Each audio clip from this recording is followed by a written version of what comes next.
right. We are just waiting on Hans here, and we'll be off.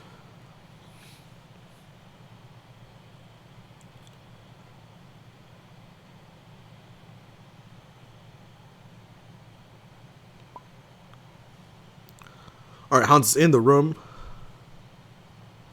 Looks like we're gonna get started shortly.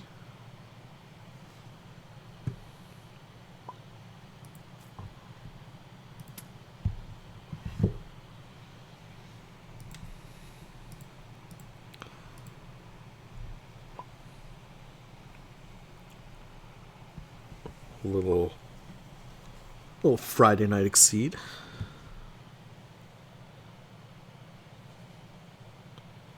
Let's open up our chats.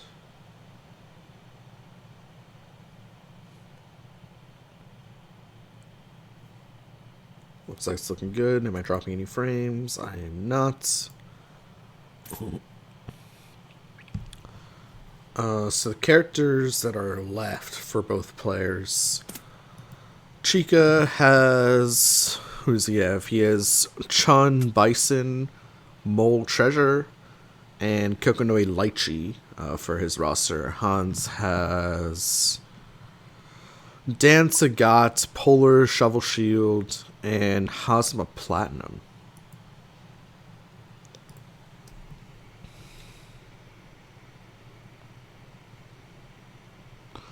Looks like this guy's not playing Dan.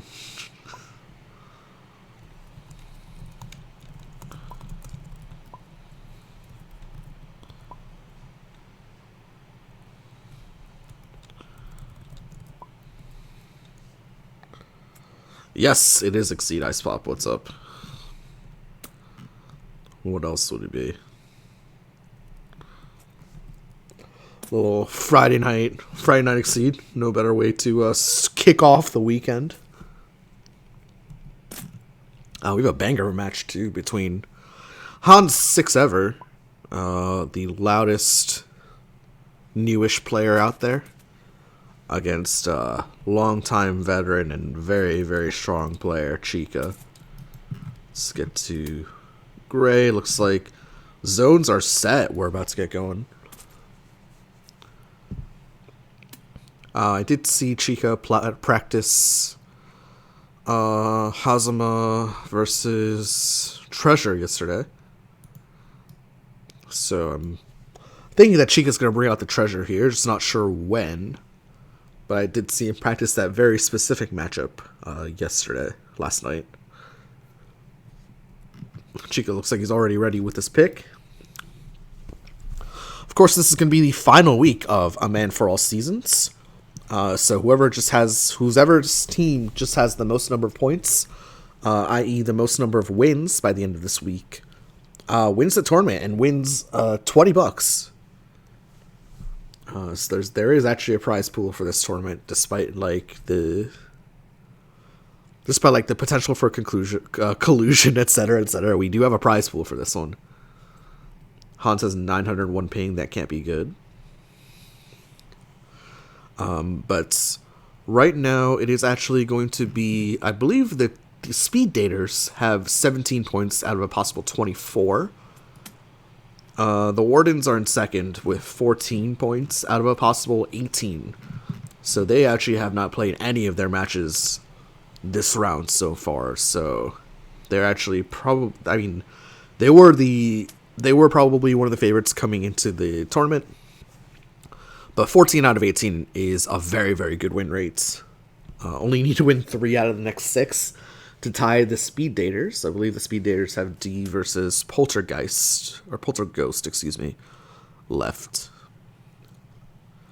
The insignificant others are, so they're up against the Wardens, right? So if they perform well this week, if they perform really well this week, if they win 6 out of their 9 games, then they'll be tied with the Wardens for 17 points. And if they go 7-2, then that's going to be, I mean, that they're going to overtake the Wardens and put themselves in a really good position to win. But going 7-2 against the likes of Chykka, Rose, and Snake is no easy task. Because right off the bat, we're going to see Chykka bring out that Treasure Knight as we predicted, but it's going to be Hans and the Polar Knight. Hans actually really likes this character, I'm pretty sure. Speaks the praises of Polar Knight all the time. Thinks it's one of the strongest characters in the season for sure. Treasure Knight, of course, the character that we all thought was D tier until we saw Chykka bring it. And he just showed us how it's done. At least now, I don't think Treasure Knight is like the worst character in Season 4 or anything, not by a long shot. Nor do I think this character is D tier anymore after watching Chykka kind of figure out how to play it. Of course, this character is not a real character until you exceed. And then suddenly your slightly overcosted boosts here become undercosted for the most part, right? Lots of armor. This guy builds a ton of armor. Polar Knight does have an ignore armor option in the shovel drop, so that's going to be a card to look out for when Treasure Knight boosts, because the boost game for Treasure Knight is just a lot of armor, right? Armor here, armor here, armor here. Looks like we are off, though. We've seen a bunch of Polar Knight, of course.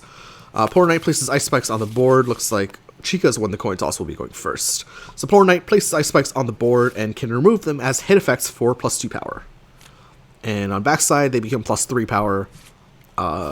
Good brawler type character, big red numbers is what we're looking to see out of the Polar Knight. Hopefully Hans does not disappoint here. But up against Chykka, one of the best Exceed players that we have in our community, is not an easy task. But looks like we are off. I'll take a look at Treasure Knight's kit real quick. This is a really good card. Like, just can do up to 7 power. Treasure Coin, like a fun little cross catcher card. Slow Fireball can do decent damage. Can build 2 gauge off it as well. Dive Charge is a little bit of a funny card. Does a lot of damage against focus. Pushes Sweep out of the way as well. Scuttle Slim is an on-curve range 2. That's basically what it's known for. Anchor Launch is your really slow fireball, but this is like the premier Treasure Knight card that everyone tries to ignore. Looks like mulligans are off. And ultras, we have the really slow Anger Call, and we have the Maelstrom Chest, which calculates from the middle of the board. Boost game is mostly armor. We do have a gauge recursion boost here and redistribute, so if a card goes into gauge. And right off the bat, we're going to see a strike from Polar Knight. So this is going to be either the dive or the Polar Plow. Polar, of course, blessed with a 1-7 sweep like.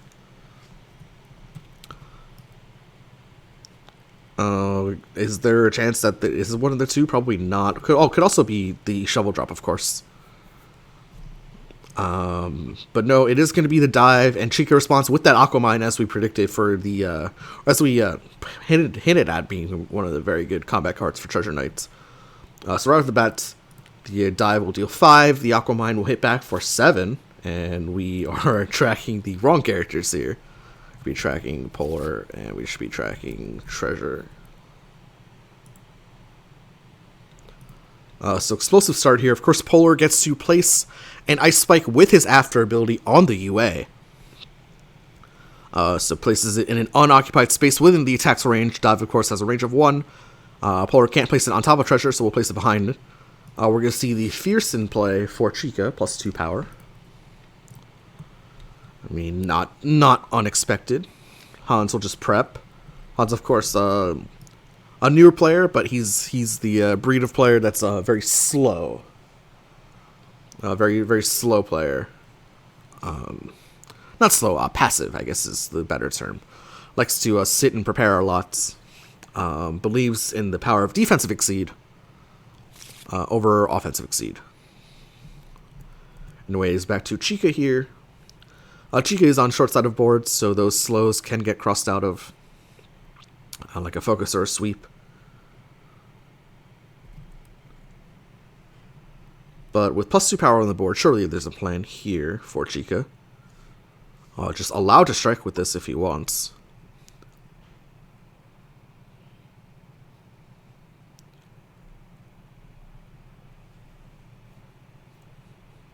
Take his time to think. Chykka is A slowish player, yeah, as we look at that EU ping. That's, let me tell you, it's not my internet, because you can see Chykka's ping at a constant 50. I mean, he lives, what, like 90 miles away from me or something?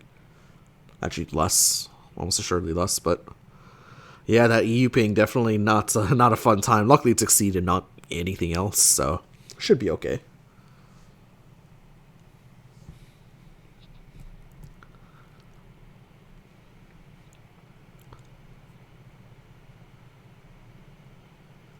Notably, Chykka's cross catcher here, right? So if we're predicting Hans to defend with cross, Chykka's cross catcher does not work at range 1 because it's a 2 to 5, right? It's not the 1 to 4 brand; it's the 2 to 5 brand. But we're gonna see Chykka strike with an EX here right off the bat. We know it's not EX grasp, so the only thing is it gonna be like an EX 7 speed? And yeah, it's the EX cross. Hans just blocks, of course, at range 1. Treasure Knight does not have any what's the word? Ignore armor options. So block was completely safe there. Surprising initiation of the EX cross.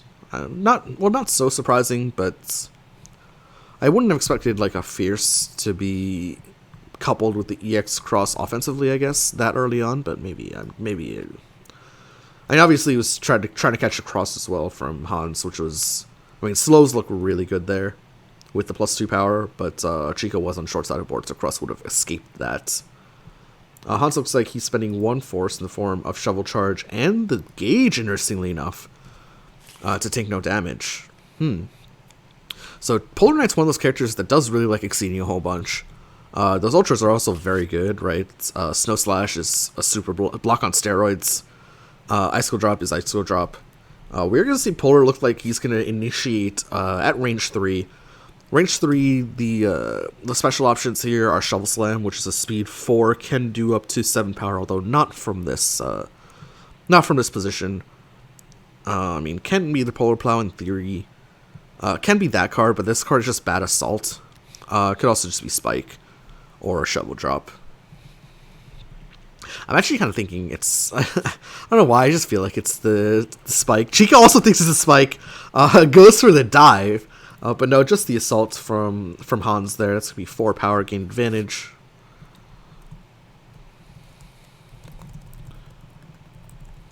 Okay. Hans places the Ice Spike down. It is mandatory on front side. Hans immediately striking again. I mean, fast-slow mix-up here, right? Grasp, of course, notably, can pull Treasure Knight onto the Ice Spike, and then the Ice Spike can pop for 2 extra damage. So it could be 5 damage Grasp. Could even be this. That will be 5 damage as well. The Shovel Drop, normally a ranged option, but with Chykka in the corner, of course. Could be that. I mean, could be the Sweep. Could be the Shovel Slam. The 3 guard. I don't know.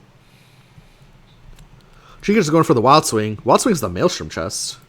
That's going to be an Ultra Gone. It is the Polar Plow from Hans.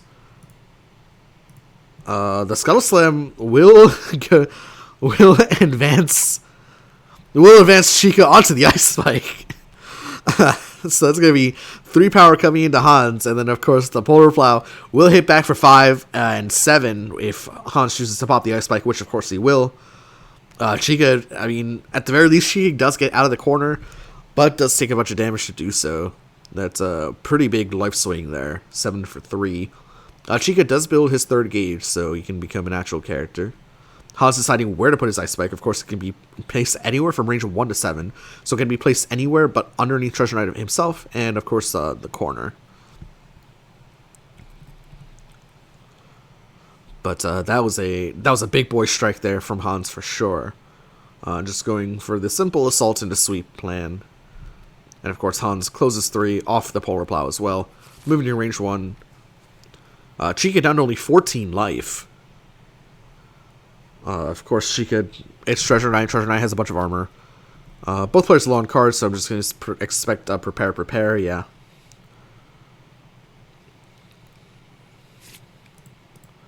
Back to Chykka here. When does Chykka think it would be a good time to exceed, I guess is the question. Says not now. I'm going to prepare once more. Hans will almost assuredly do the same. Yep, and there it is. Back to Chykka here. Chonky hit indeed. Both players at 7 cards now, so incentivized to not prepare anymore, or not, or spend a card from their hand as an action.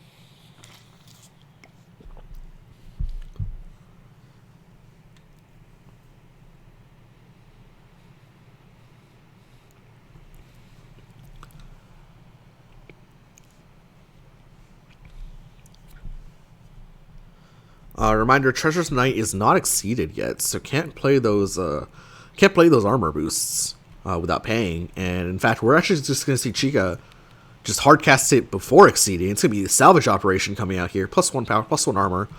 On hit, you get some recursion as well. Good boost.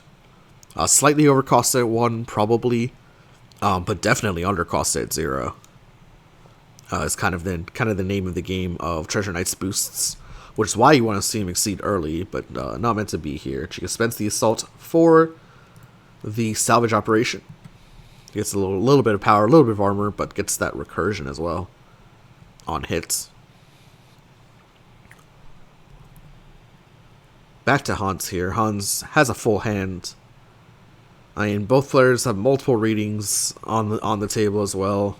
If you really want to push the envelope here, Hans also has 3 gauge, so can also exceed. No, Hans just boosts a fierce of his own. That's gonna be +2 power. Again, Hans on short side, but Chykka's now out of crosses. The fierce gets teched though. Back to Hans. Hans now checking discards here. Notably, Chykka is like really low on fast normals. Has just an assaulted and has 1 assault and 1 grasp to his name. The rest of those normals are we're looking at double block, double focus, double sweep, double spike, right? So running out of fast normals here is Chykka. Maybe could be an interesting thing to note for late game.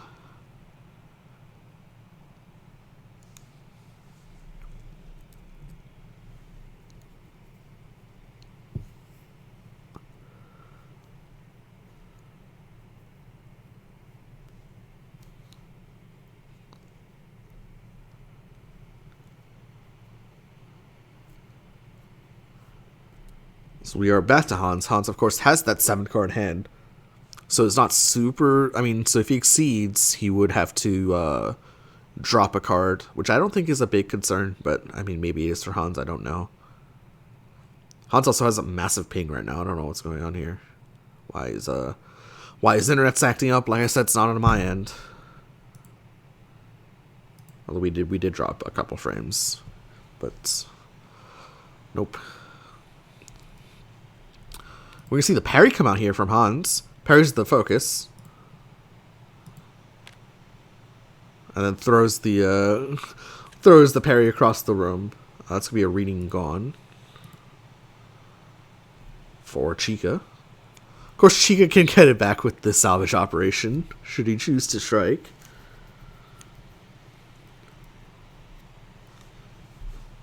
I mean, parry focus makes sense there. Reading was a pretty big... reading, of course, is going to be a pretty big threat. With both these players maintaining relatively large hand sizes throughout the whole game. Both these players pretty passive, all things considered.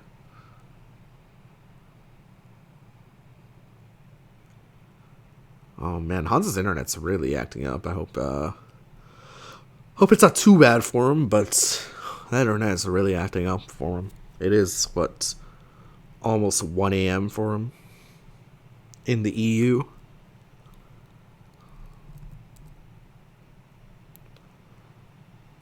Chykka just prepares back to Hans.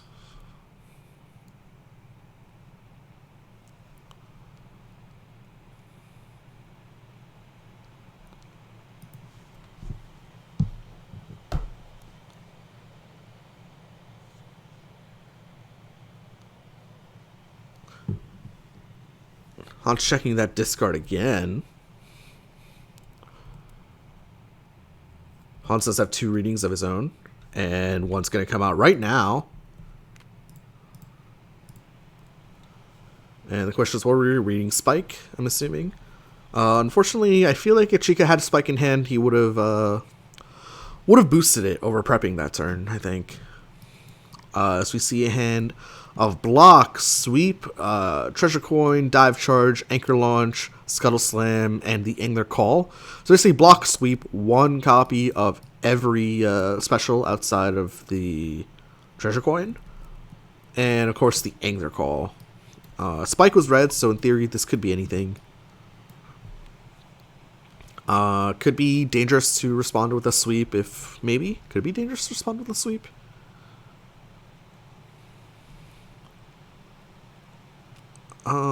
Could be.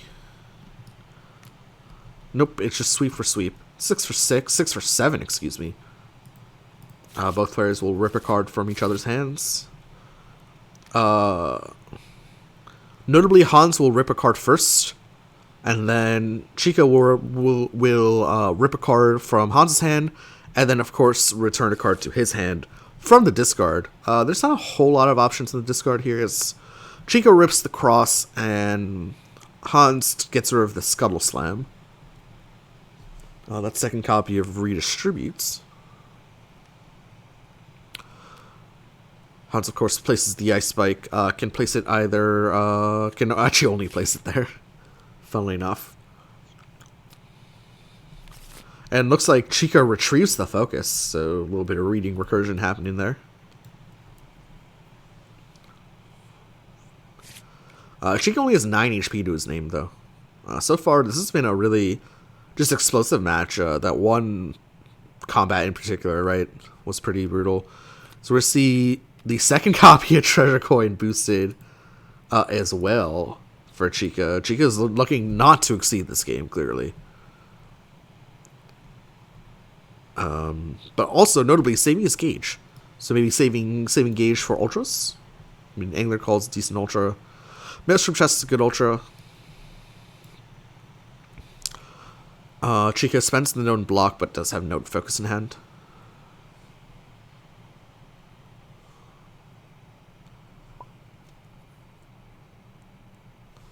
Should be 7 for 5. Treasures 1 armor. I think Chykka was at 14 before. I think I just misspoke, but I'm pretty sure Chykka was at 14 before. Actually, I'm like 99% sure Chykka was at 14 before. Because the damaging options were 5, 4, and 7. So 5 damage dive, 4 damage assault, 7 damage polar plow. Should be at 14. So it was good. We're good there. Thank you, Ice Pup, for keeping me honest. Anyway, I think Hans just prepped. Yeah, Hans just prepped. Back to Chykka here. Prime time to use the reading. I would assume.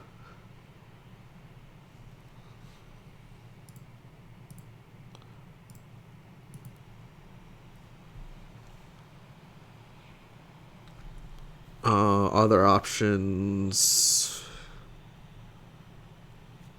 4-card hand. Maybe we just boost the top deck spike that we drew. Makes sense. Hans does the same. Both players with additional defenses. Chykka has 2 armor, 3 guard. Hans has 1 armor, 3 guard.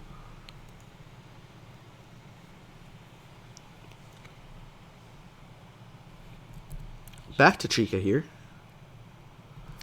Chykka just preps. Willing to stay at range 1. Obviously can boost something like a...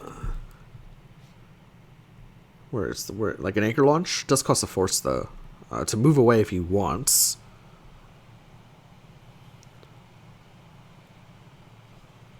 But preferring that range 1 for now is Chykka. Also keeping that known focus in hand as well. Chykka's 7 cards in hand notably here. To Hans' 6. Don't think Hans will need to exceed this game. I don't think it changes the number of combats he needs to win the game by any amount. So I'm assuming that Hans will instead spend his ultras on perhaps a Snow Slash or an Icicle Draw. Probably multiple Snow Slashes if I had to guess. Treasure Knight does not have Ignore Armor options outside of Spike.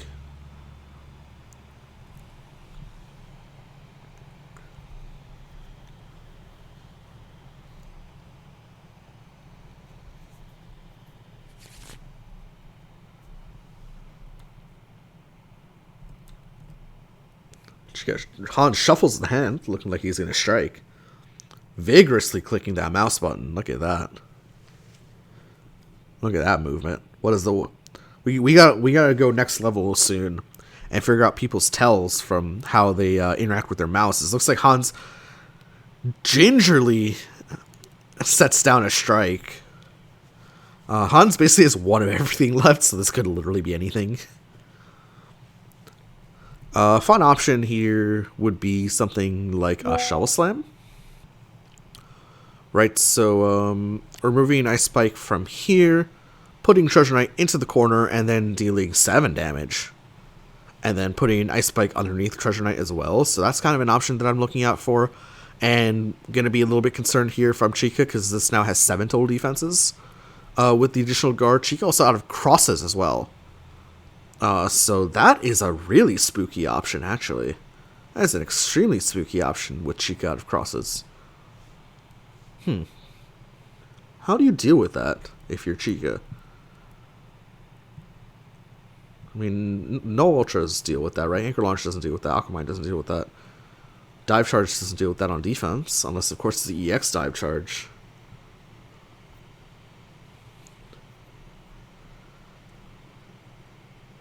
How much damage does EX Dive Charge do, actually?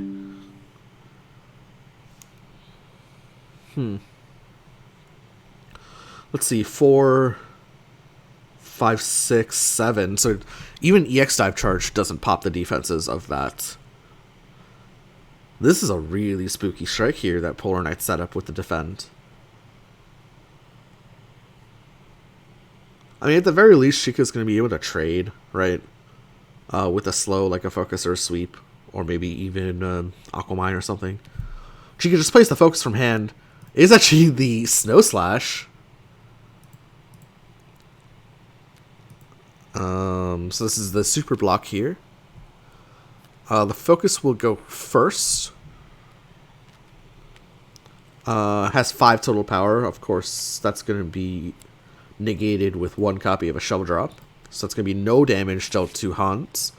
And then Hans will hit back for, what, 4? Can't push. So Hans will actually hit back for nothing. She gets 4 total armor here. Good. Great.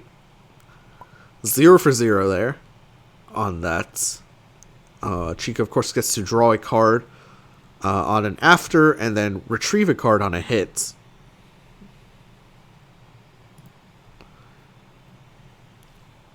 There's that little bit of recursion that Treasure Knight does have. There's some juicy options in there for Chykka. No focus, notably. Takes back the block. Treasure Knight playing multiple blocks per deck cycle. Nothing new there.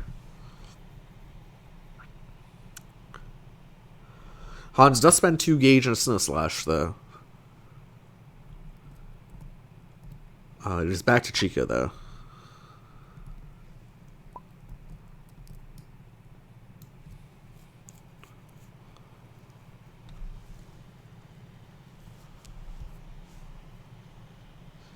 I like how we go from 5 to 7, 5 for 7 trades. 2 of them in this game, in fact, to a simple 0 for 0. Chykka boosts 2nd copy of Spike. A little bit of extra defenses. Hans immediately prepares. Down to a critical low. Was feeling low there on hand size, down to only 4. I think that's the lowest Hans has been on this match. So the instant prepare there for Hans. Treasure might live forever. The issue is Chykka's not actually exceeding this game, it looks like. So he does have a bunch of gauge to work with, so could even use that gauge as force for some of those slightly overcosted boosts. If he's not going to exceed this game. Of course, I really want to see this card is super hype for me personally, the Angler Call. Notably, EX Angler Call beats a single copy of Shovel Drop. That's like a funny, cute little interaction there to maybe watch out for. Probably not, but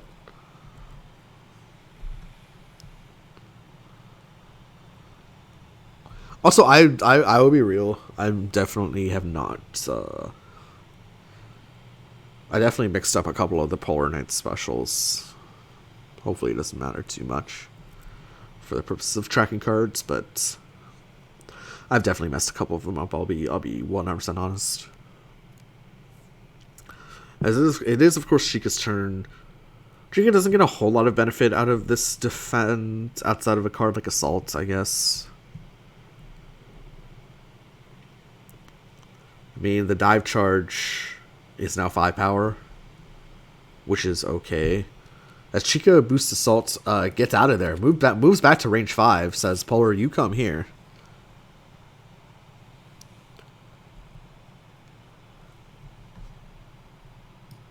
Is that, are we trying to... Surely we can't just strike with the Polar Plow, because we're at big risk here for getting hit with the EX Anchor Launch.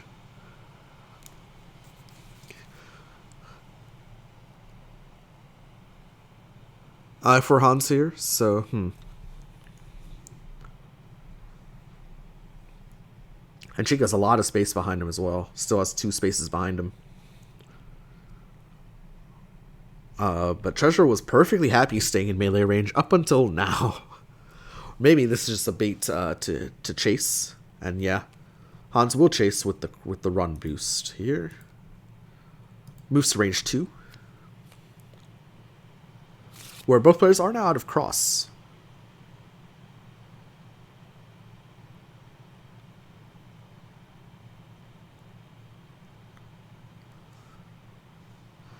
I don't know why I want to see a Raw Angler Claw here so bad, but I do. It's not going to happen, but if anything, Maelstrom Chest looks decent here.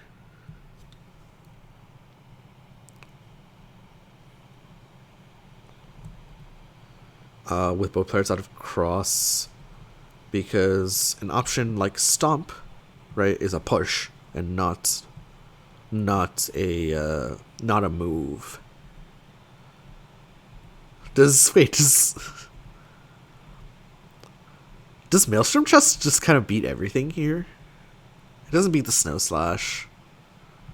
Maelstrom Chest beats everything but Snow Slash. That's an interesting one. The Angler Call kind of beats the Snow Slash though, because Hans has to spend a bunch of force. That's a funny way. Let's see if Chykka plays an Ultra here. Maybe just gonna parry something, but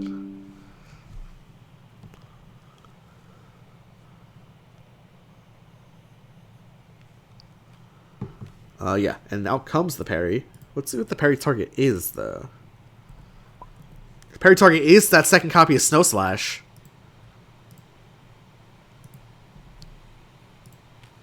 Oh, parry actually misses, interestingly enough. We see a hand of EX Shovel Slam. Oh, that's a spicy option on offense. Icicle Drop, Focus Sweep, and Polar Plow. The only issue with EX Shovel Slam is that there are no Ice Spikes near Treasure Knight, but I mean, it's still a 6 damage move at 5 speed. That's pretty good. The only issue is you can't play it raw.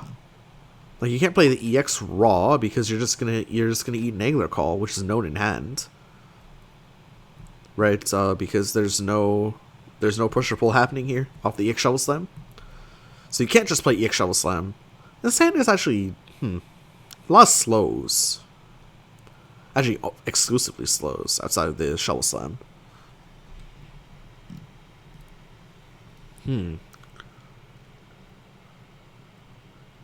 I mean, Hans probably just gonna go for a reading right here. Chykka doesn't have a whole lot of normals to his name though.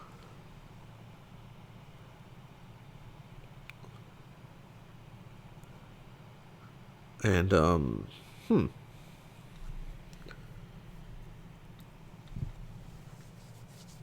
it looks like Hans is lining up for a reading here. I don't know what he reads though. You just like read something and go into a sweep, perhaps, with both spikes down.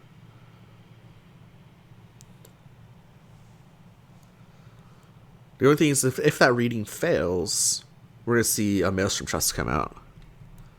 And this Maelstrom Chest is this Maelstrom Chest just owns this Maelstrom Chest owns the entire hand here, outside of the EX Shovel Slam.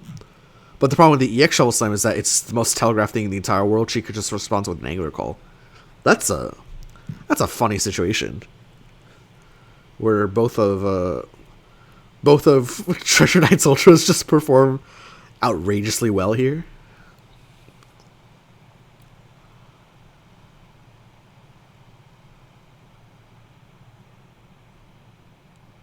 Huh. Definitely an interesting spot for sure. Let's see how Hans breaks his way out of it. Does, of course, still have the life lead of 13-9.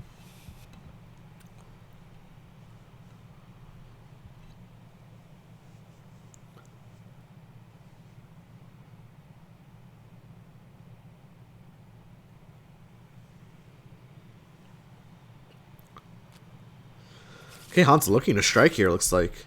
Will he parry with the reading? Probably does.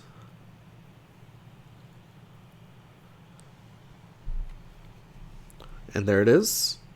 Pairs with the reading, plays a sweep, most likely. Reads the focus. Reading whiffs, but there's no Maelstrom Chest in hand. And she can top six the grasp, right? I mean, we saw that was a potential option there. Reads the focus. I immediately forgot the hand of Hans. So, I mean, is it the ignore armor option? Maybe, I don't know. Chykka commenting on how, because he drew at the end of the last turn, drew the grasp, almost lost the game off it. Wait, the reading was focus. What was that? I don't even remember what Chykka's hand was, or what Hans's hand was. It was something like Polar Plow, Sweep, EX Slam. Reading focus. I have no idea why focus is red. Okay, Hans just says it's a parry. I mean, in a world where Hans trades with Chykka on the strike, that looks pretty good for what it's worth.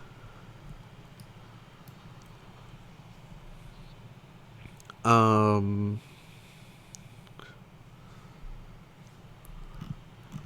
I think Chykka just mashes a EX Angler Call here, no? Is that a thing you just mash here? Because what are the chances that Hans played a card that beat it? Okay, it's the Dive Charge. Dive Charge will beat the Polar Plow. Dive Charge will push the Polar Plow out of the way. Oh yeah, Polar Plow is the card that beats the EX Angler Call, of course, because I forgot Chykka's not initiating. If Chykka was initiating, then that would be such a good option. But no, it's the Polar Plow. We'll get pushed out of the way from the Dive Charge. That will be how much power? Or actually, I mean, Polar Plow doesn't even get pushed out of the way because it's a 1-7. I just assumed that Hans would be playing Sweep here, but he goes for the Polar Plow instead. Okay.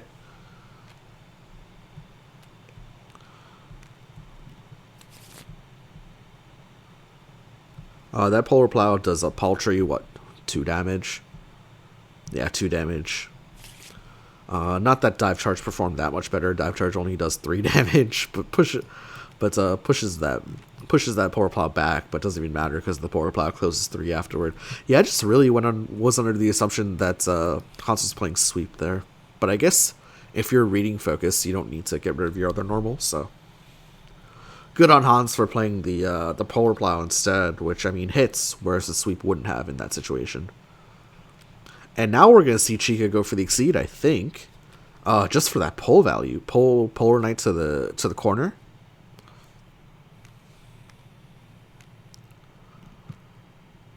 And yeah, that's exactly what's happening here. Of course, Treasure Knight's Kicker. When you Exceed, pull up to 3. And now you can just generate 1 force for free anytime. So look how heroic Treasure Knight looks compared to little baby Treasure Knight on front side.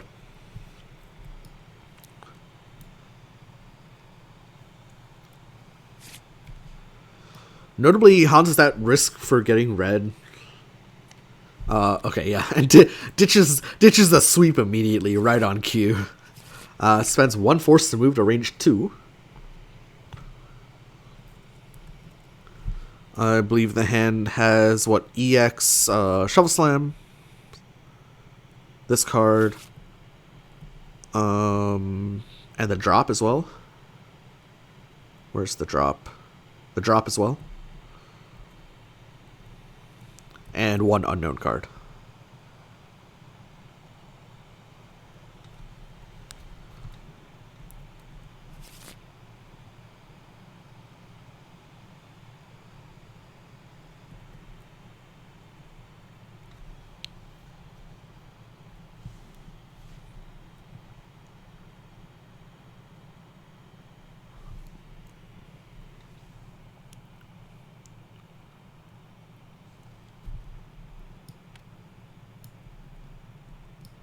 Take a look at Chykka's hand here one more time. It's the EX Angler Call.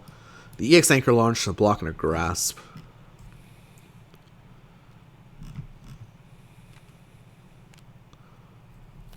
It's going to be an expenditure of 2 force to run away. Let me just fix that. Maybe we're playing a little cat and mouse here for a bit. I mean, Chykka's not at risk of getting red anymore until Polar Knight reshuffles. Polar Knight has access to... I mean, Polar Knight has access to way less force than Treasure Knight, of course, due to the UA on Treasure Knight, and of course Treasure Knight has 2 copies of Anchor Zip as well. So this looks like it's going to be a game of cat and mouse, if I had to guess. For a little bit, Chykka going to be able to run away, and will Hans be able to catch up? I guess is the only question. Hans catches up with the what you call it? Oh, dashing through. He had both copies of it. Amazing. Yeah, he has 1 more copy of this.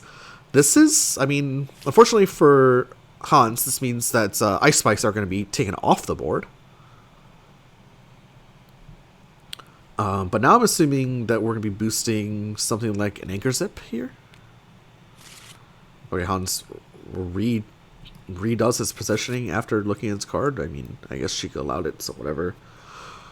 Really shouldn't be doing that, because Hans did draw for end of turn and then, like, reposition himself, which is...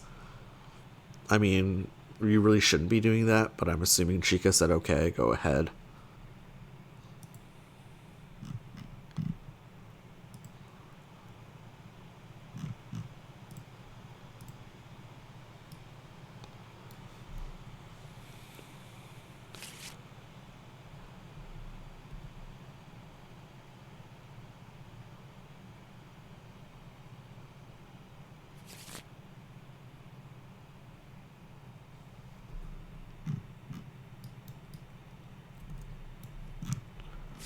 There's the hand once more for Chykka. And then Hans's hand only has 2 known cards, and they are the second copy of Shovel Slam and the Shovel Drop.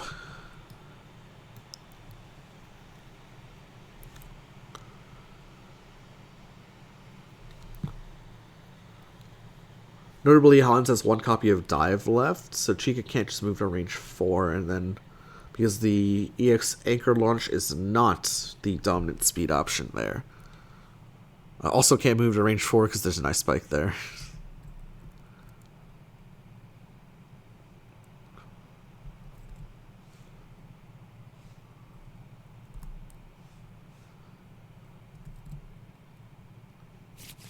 But yeah, this is only game 1. We are in for a long night of Exceed, it looks like.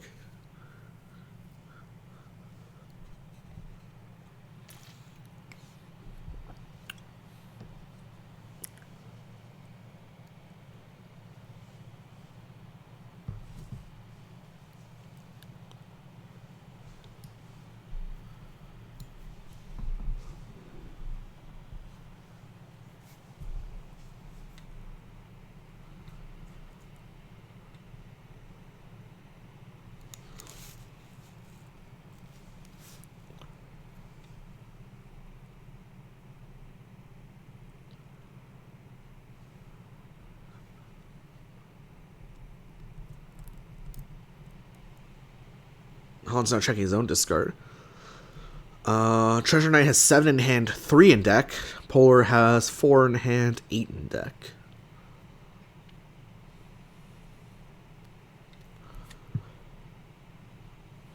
Chykka just boosts light. Now we're looking at potential 7-speed Maelstrom chests to deal with.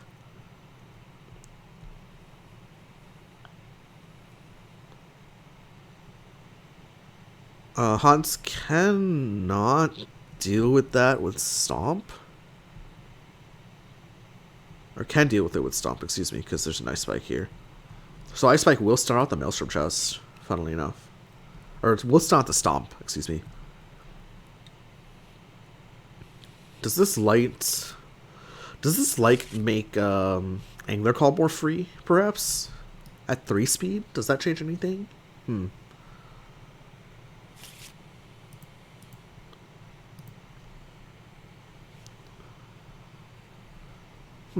Wonder if that changes anything. I feel like the answer is no.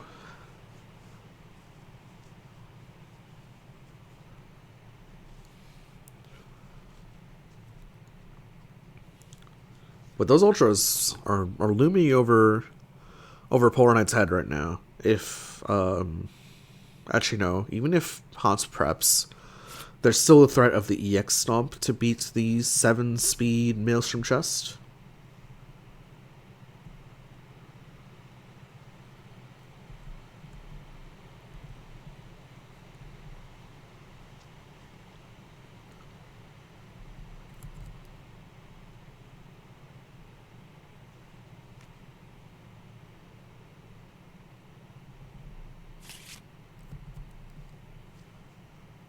Chykka takes the cards back. So it looks like they're prepping for a strike. It is Hans's turn.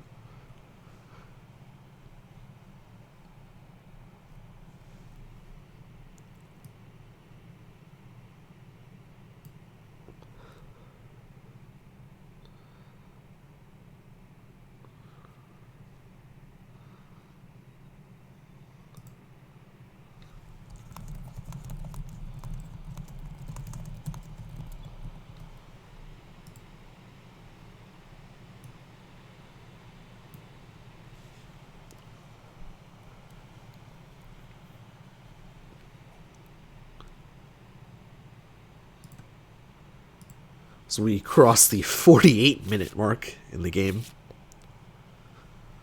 I guess this is one of those times where maybe we want ambient music in the background. I don't really like it personally, though.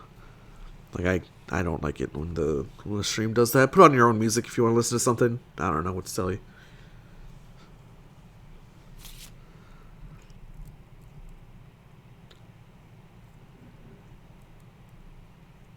That light also makes dive charge on curve. I don't know if that's a thing or not, but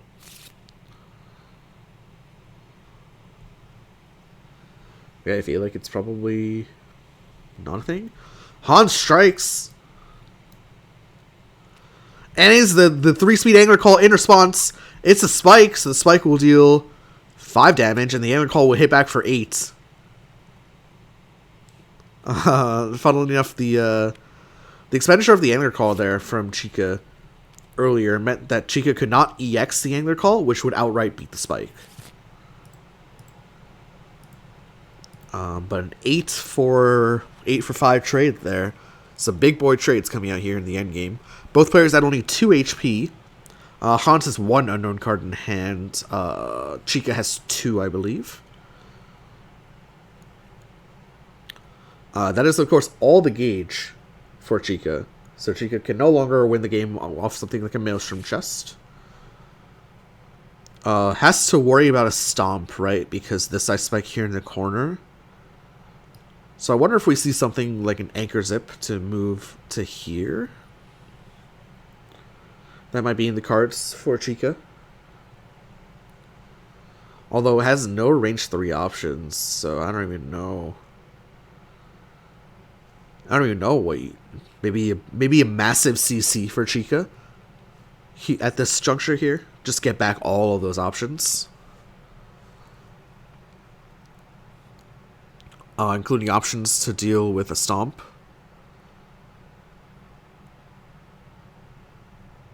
Actually, I believe Chykka has a block in hand, so can deal with the can deal with the stomp just like that.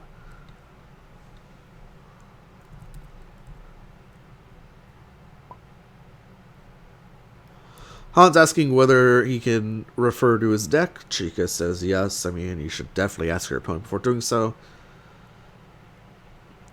I mean, people are pretty lax about this kind of thing now, so as long as Han shuffles his deck afterwards, should be fine. Poor Knight, not a character that messes with deck order. Han shuffles his deck 8 million times.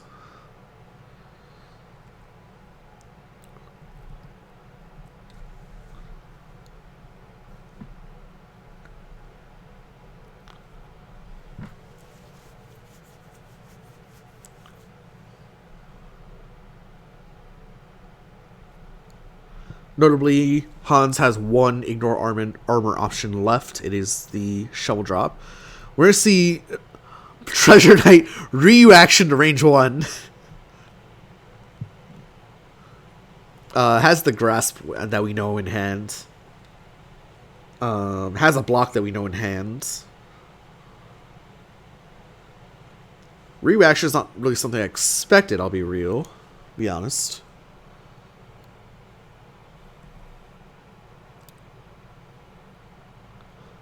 Hans, of course, doesn't have focus to his name, so no reading threats for Hans, although Chykka does have one left. She almost guaranteed to have it in hand. Only 7 cards in hand, 1 card left in deck for Chykka.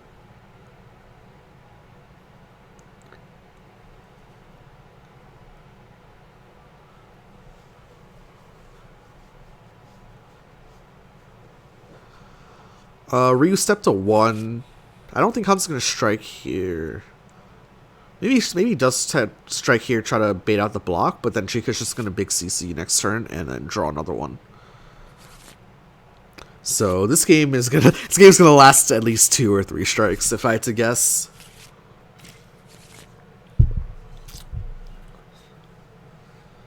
Hans now moving to the second tick of reshuffling his hand over and over again.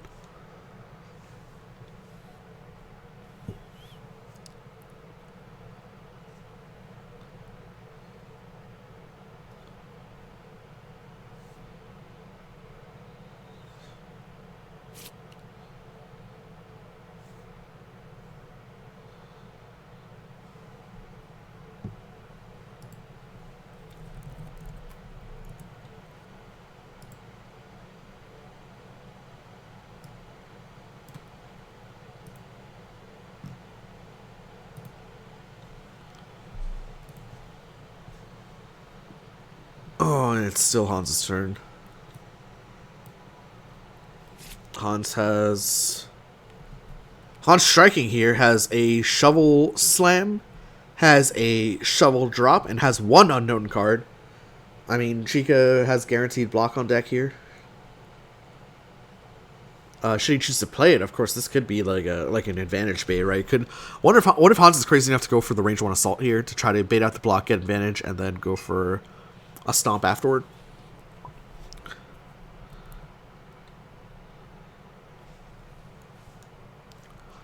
That would be a pretty spicy play. If that were the case.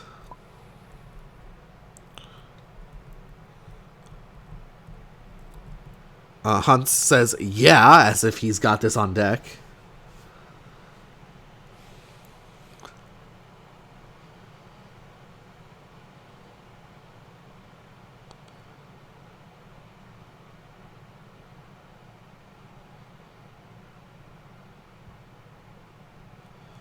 Chykka has one card at the top of his deck, so has perfect wild swing odds.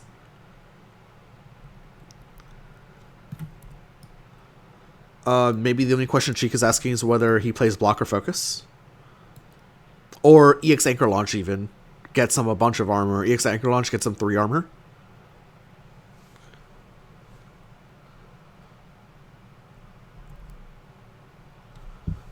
So I don't think that Treasure's dying this strike. I think there's a chance that Polar dies, but I don't think it's a very good chance. I think Don't think Polar Drone. I don't think either player dies to this strike, actually.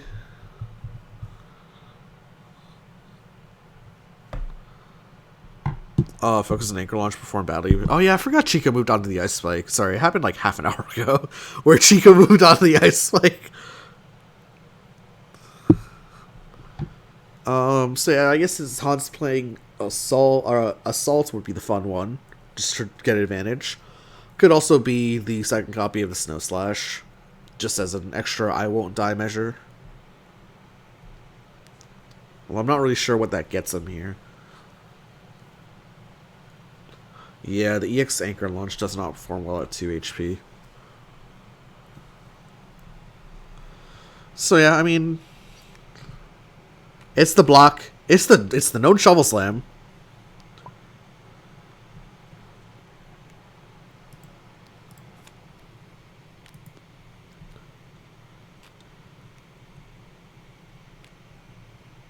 Will be 7 power, and then of course the Ice Spike will be replaced. Chykka's Treasure Knight already generates 1 force for free, so just needs 2 force to completely negate this.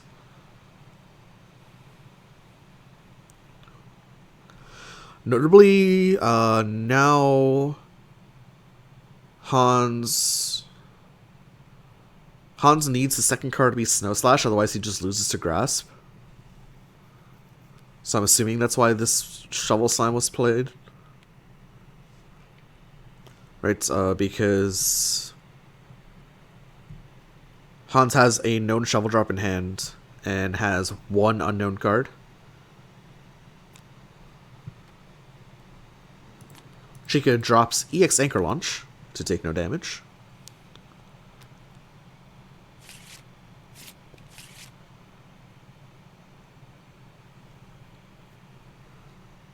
Build second gauge. Don't think that will matter too much.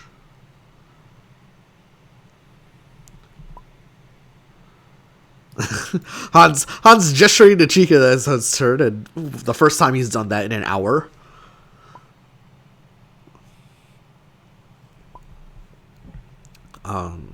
Will Chykka just strike with a Grasp here? I guess is the question. Surely Hans does not play the Shovel Slam without having the armored backup, right?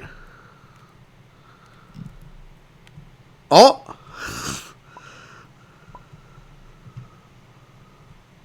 Oh!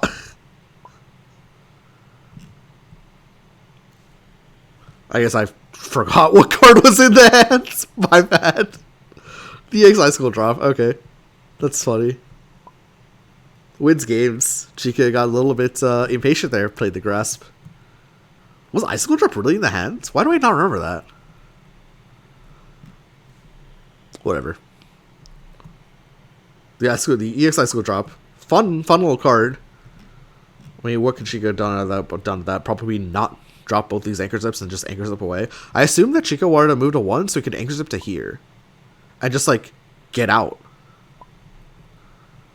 I mean, ballsy play there by Hans to go for that spot. Exactly what they're discussing in the chat right now. But yeah, Light didn't change the mix-up too much. What really changed the mix-up was the fact that Chykka dropped 1 copy of Angler Call. Had he kept the EX Angler Call in hand, that would have been 4 speed, and 4 speed is infinitely better than 3 speed there. Because then your armor actually matters, right? Where's this card here? Right.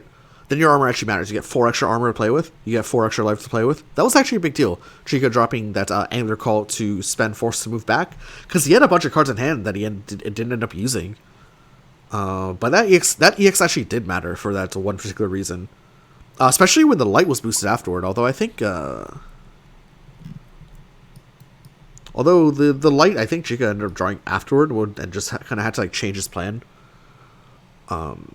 to cover things. But I don't know. I feel like I made this call out early to keep the EX Angler Call. But I mean, gets you 1 extra armor, gets you 1 extra power. Maybe it's useful. And then in that situation, it actually kind of ended up mattering. But anyway, the EX Icicle Drop. I guess that's the drop that Chykka was referring to. Oh, Polar Knight has so many names for his card. They all sound the same, right? Because they're all shovels or slams and drops now too. Wait, if Chykka knew that Icicle Drop was in the hand, Grasp never works. So, I don't know what happened there. Yeah, Hans boosted. Hans boosted. So the thing about the light Migo was that the light didn't actually change a whole lot of the situation. But yeah, Hans did land Spike, or did trade a Spike into a light boosted Angler Call. Chykka did have the opportunity to have EX Angler Call, but dropped one of the Angler Calls earlier as Force. But anyway, that's going to be game 1 going to Hans. Of course, it's a 3-game set. That is the 12th point for the insignificant others against the 14 points of the Warden. I think Chykka definitely dropped the ball there towards the end. I think there were a couple of decisions that I would not, that I personally would not have agreed with so much. Of course, both players cannot pick their Season 4 picks anymore. So Chykka can pick Chan, Bison, Lychee, and Kokonoe, I believe. Hans can pick Sagat, Dan, Hazma, and Platinum.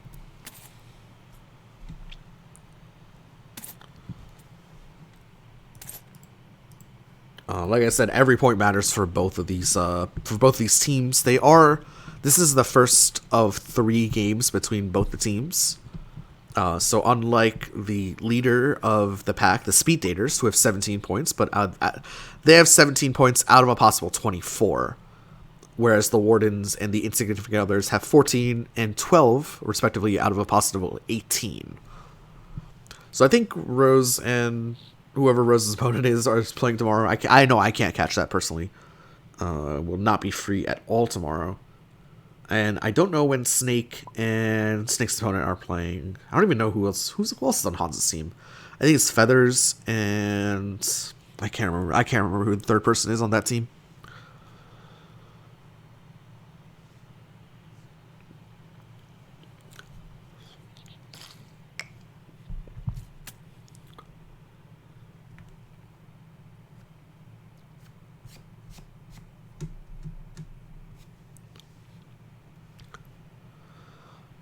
Okay, Rose is playing D-D-Wanderer. DD Wanderer. I don't know who that. I've never run into them before. And Snake is playing Feathers, also tomorrow. Okay, so 2 very important matches that unfortunately, you will not be able to catch them on this channel.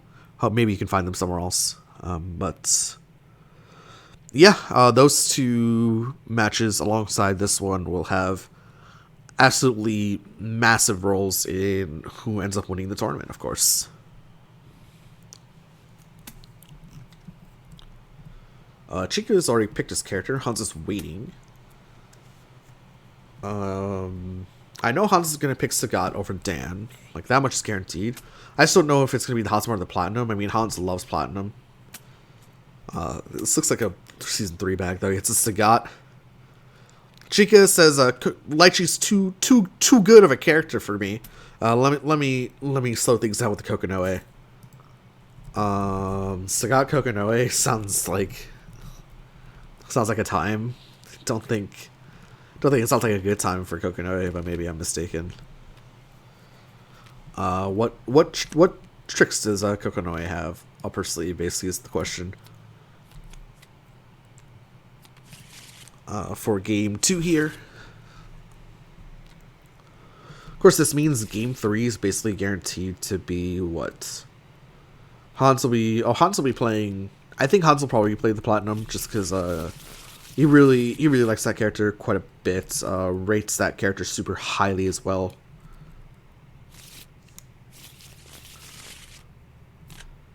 Chykka was a Chun player. Or like brought Chun to a previous tournament, so I wonder if that's going to be his pick for game 3. But alas, game 3 is probably going to be an hour away, judging by the slow pace of these players. It is game 2. It is Sagat. It is Kokonoe. Chykka will be going first on the Kokonoe. Mulligan's certain number of cards. Actually, I'm just going to change these portraits real quick. Boom. Stream value at an all-time high. Changing those portraits looks like it's screwed up both the players' pings. Chykka has the old April Fool's back. Apparently, I made the new April Fool's back without even like recognizing it. Chykka looks like he's mulligan 3. Hans is mulligan 2. Kokonoe, a character that places Graviton on the board. Graviton, of course, is an expenditure of 1 force to pull the opponent towards Graviton, or if the opponent's on the Graviton, to push them away from Graviton. Chykka with the standard turn 1 prepare. Sagat, fun character, or quote unquote fun. I mean, Iacos has the fun version of this UA. Sagat's UA is basically just to guarantee strikes, whereas Iacos' UA is to be like, hey, can you beat this like 80% strike? So Iacos has the more fun version of this UA. But Sagat can initiate his strikes face up for +1 speed. It is going to be a face down strike from Sagat, so could be the LTS, could be the regular Tiger Shot, which of course would trade with the Flame Cage. Actually, both those options trade with the Flame Cage, but of course, could be Dive, but looks like Chykka has the EX Dive on deck. Jazz Hands coming in hot, 6 damage right off the bat. Kokonoe moves to range 1 as well. Chykka, of course, pressed back up to 7. Hans does the same. We'll take a look at Kokonoe's kit here. Good boost. Interesting attack. Like, trick shot attack, I feel like. 6 meter here, as we see the parry come out from Chykka. Chykka parries focus. Parry is successful. 6 meter here, with the ability to dodge like a sweep as well. Broken Bunker Assault is a good boost. I feel like a little bit of a trick shot attack if I'm not mistaken. Could be like a 173 before close 2, which is funny shape. Absolute Zero, which is your reverse cross shape as Hans boosts Fierce. That's +2 power again on short side of the board. So prone to crosses. The Absolute Zero, of course, is the reverse cross shape. I don't know what people call this shape, the one where it's like a 6-speed push instead of a 6-speed retreat. I call it a reverse cross, but I don't know what people have names they have for it.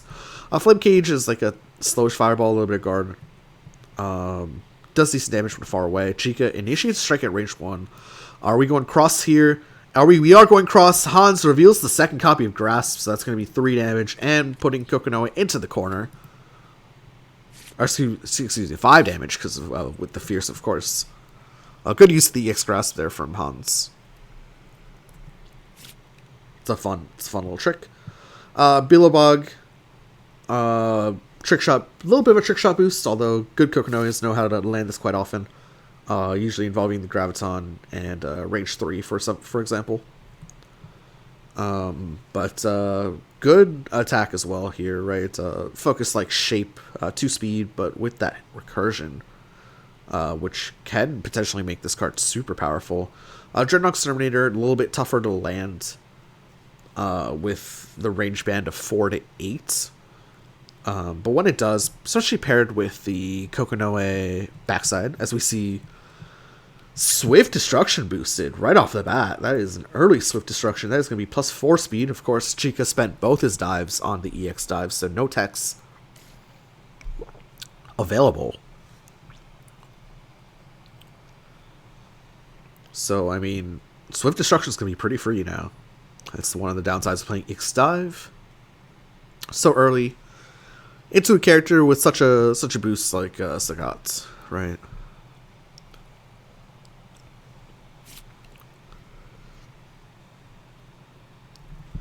We'll finish looking at the kit. The Dreadnought Exterminator, of course, when you succeed, you can just dump your hand for a whole bunch of power. Reckless Upgrades is a fun little boost. Helps you build a whole bunch of gauge. Ultimate Impact is a little bit of a trick shot, but also not really. Helps you draw a bunch of cards at the end as well, to finish the game off. As we see, an expenditure of 3 force just to cross over. 2 range 1, of course. Where speed, quote-unquote, does not matter.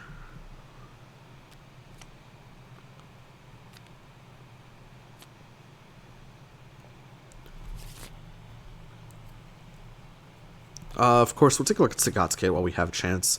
Slow Fireball. That's your big threat, though. You basically want to just not get hit by this ever at long range. Low Step Kick, funny card.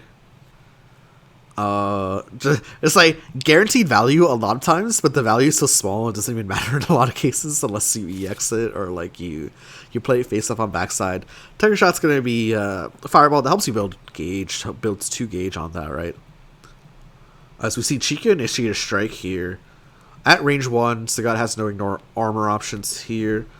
It's just gonna be a 6-speed sweep into the focus. So I'm surprised. So Hans went for prep there that we missed. Right. And Chykka just basically was just able to defuse his boost right away, right? Just by striking at range 1. So interesting choice to go for the prepare there. As we see the terrifying boosted, that's going to be Chykka discarding 2 cards at random. And of course Sagat will then strike. Drops 2 options that frankly don't really matter at range 1. Then, of course, Sagat must strike. Melee options for Sagat include the Tiger Knee, the Tiger Uppercut, and the Low Step Kick. It is the Tiger Knee. It is the... wait. It's the Broken Bunker Assault at speed 5 with 5 power popping the defenses of Tiger Knee. Normally 4 guard is enough at range 1, but not with that Broken Bunker Assault. A little bit of a trick shot there from Chykka.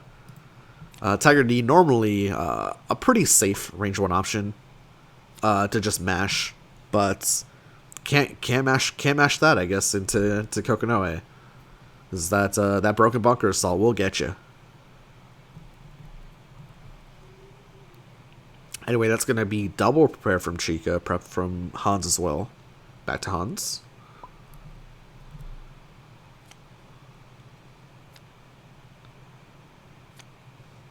That is a funny Broken Bunker Assault for sure. Normally you think that 4 defenses is enough at range 1, but not when your opponent plays 1/5/5. I believe Hans prepped again, so just a double prep from both characters. So the Terrifying kind of removed both a lot of options from both players' hands. So that makes complete sense. Normally Kokonoe out of Dive and Assault this early in the game. Dive means no text. Assault means, Kokonoe still has a 6-speed option, so not the worst in the world. As we see the Impact Hammer boosted, this is where you see most of your Broken Bunker Assaults going to, is this boost, a really, really good boost. Spend up to 2 gauge for each gauge spent, +1 power, and push 1, but, free +2 armor is good. It's a good boost, for sure. Kokonoe, of course, with her UA, can place the Graviton down in any space, chooses to place it directly underneath Sagat, so we can expend 1 force for a push-pull 1.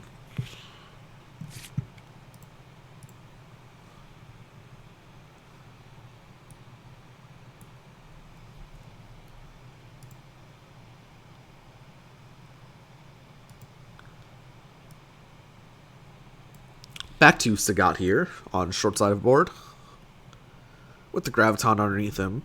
Of course, Graviton can be used offensively or defensively. It does cost a force, however.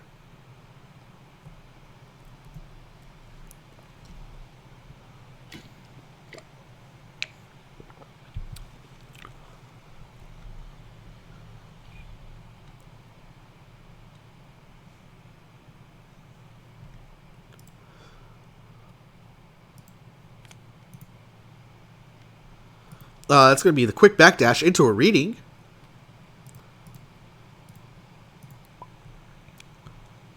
Sweep is red. Reading misses, however. We see a hand of EX Solid Wheel. EX Banishing Rays. Crossed at the Beelobug. Banishing Rays is pretty just free here, the single copy. Sagat does not have an above curve range 3 option. This is a funny looking hand here for sure. I'm assuming it's just the free Banishing Rays that gets played here. There are some things that Banishing Rays loses to. Notably loses to... Actually, no. Not in this kit. Not in this Sagat kit. It would have to be like a 2... It would lose... It would quote-unquote lose like a 2 to 4 guarded option, but Sagat does not have one.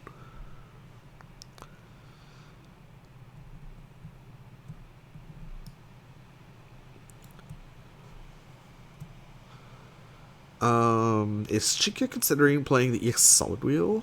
Actually, Solid Wheel misses. Solid Wheel misses, so you can't even play the EX Solid Wheel, so it just has to be the Banishing Rays. No. Is Chykka considering playing the Bilo Bug? But I feel like you don't play the Bilo Bug when Sweep is red. I think this is just a Spike or Dive, no? Yeah, it is the Spike. Whoops. That is going to be the Banishing Rays dealing 3 damage.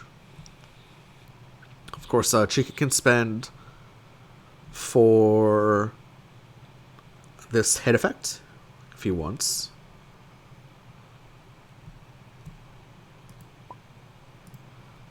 Chykka will not spend anything. Has to retreat to range 4 to avoid the spike. Graph comes off the table. We are now range 4, funnily enough, so the Beetle Bug can recur some stuff. Notably, I believe Tiger Shot does push, though. Yeah, Tiger Shot does push, so it's bad news against the Tiger Shots.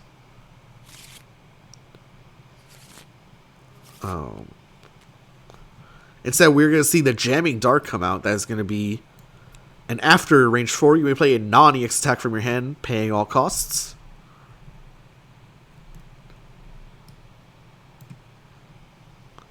That's a fun little boost.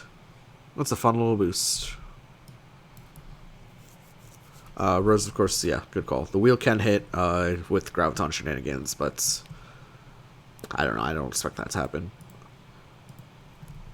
Sagat runs into range 1 with the cross.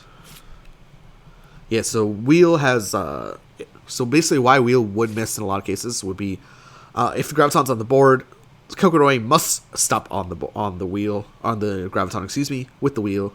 But Kokonoi could have spent a force to pull Hans over to the Graviton, or one space closer to the Graviton, so it wouldn't miss, but that is just so much of an expenditure. Anyway, we see a hand of Banishing Rays, Cross, Solid Wheel, Solid Wheel.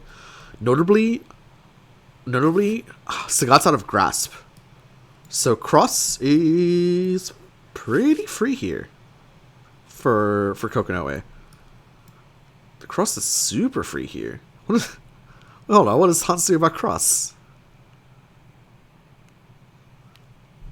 The sweep is, I mean, sweep's not going to do anything. And of course, Kokonoi can execute a second attack, and it's going to be that Solid Wheel, which will stun the sweep. And Kokonoi just really all over Sagat this game, man. Just really all over Sagat. Yeah, that cross was super free, huh?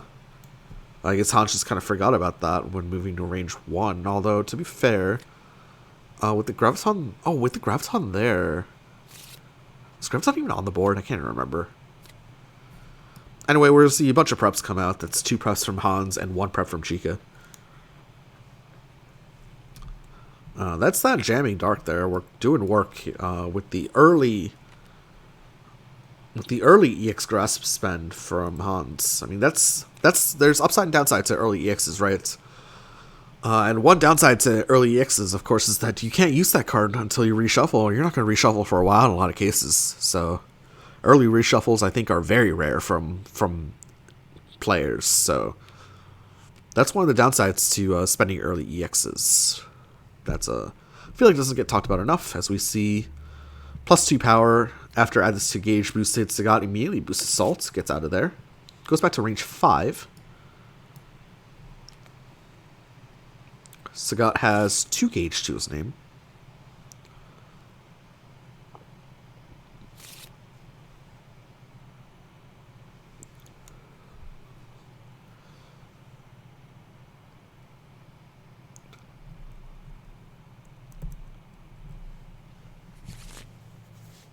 Kokonoi has 4.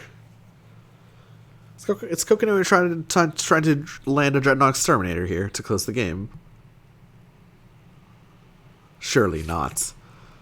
Surely Chykka's not that foul to try to go for the Dreadnought Exterminator.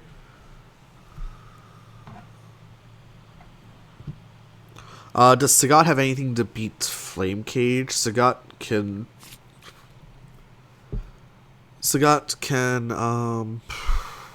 Flame Cage hits 2 to 5. Right. So Sagat has second cross. Instead, we're gonna see the grappling hook +2 minimum range, +2 maximum range, now strike. A boost that works pretty well when you go to range 5. It looks like to be fair, I mean, I don't know Kokonoe's kit the most either, but looks like Hans doesn't know the kit too well either, judging by what's going on here. So this means that attacks that hit at range 3 will work here. And it is of course going to be the 6-speed Banishing Rays, and I mean that's game. That is game. That's it. Wow. Clinical performance there from Chykka. Looked more like lack of Kokonoe knowledge from Hans there. Hans looking a little bit lost and confused. Yeah, that's game. That was a 5-power Banishing Rays, of course. Banishing Rays. Yeah, Hans looking a little bit lost there against the Kokonoe. Not really sure about the Kokonoe tricks. I mean, if there's a character that does really well when you don't know her tricks, it is Kokonoe, right? Like, Kokonoe moves up several tiers when you don't know what she's doing. But anyway, that is going to be point number 15 scored for the Wardens. This set is 1-1. Hans has either the Hazama or the Platinum to play with, and Chykka will have either the Chun or the... I can't remember what Chika's second character is. Is it perhaps Bison, maybe? I think it's Bison. Okay, yeah, very cool. I have the glitch again where I cannot see my mouse. Very fun. We'll just deal with that.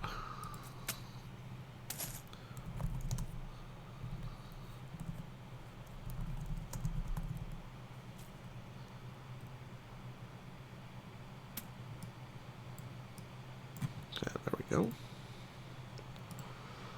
Should be okay now. Hans has picked his character. I think he's going to go for the... Actually, I've seen him play both. Hazama and Platinum. I think he rates Platinum slightly higher, so I wouldn't be surprised to see the Platinum come out from Hans. Chykka, like we said, we've seen him play Chun in tournament before. I don't recall him playing Bison, but, I mean... Honestly, I don't think Bison's the most difficult character to pilot in the world, so I wouldn't be surprised if Chykka had a good one. But looks like the stage is set for Game 3. The Insignificant Others have 12 points out of a possible 20, and the Wardens have 15 points out of a possible 20.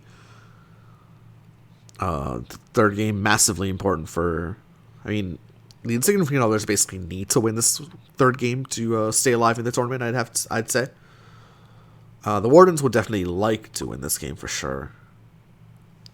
Because otherwise the Insignificant Others will be really close, right on the heels of the Wardens.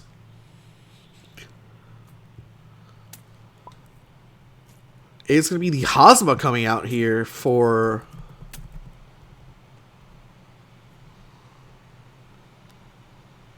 into a broken Bison. What is going on here? What's happening? Oh my.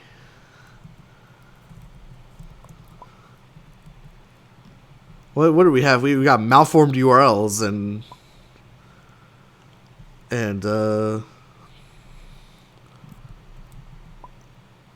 yeah, let me try this.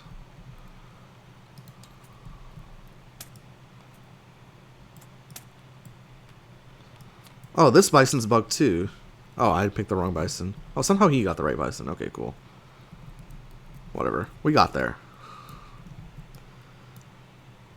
Someone report that. I don't know. Not me. We got a little alternate Bison going on here though. Look at that. Look at that cheese. Look at that smile. Bison absolutely cheesing here.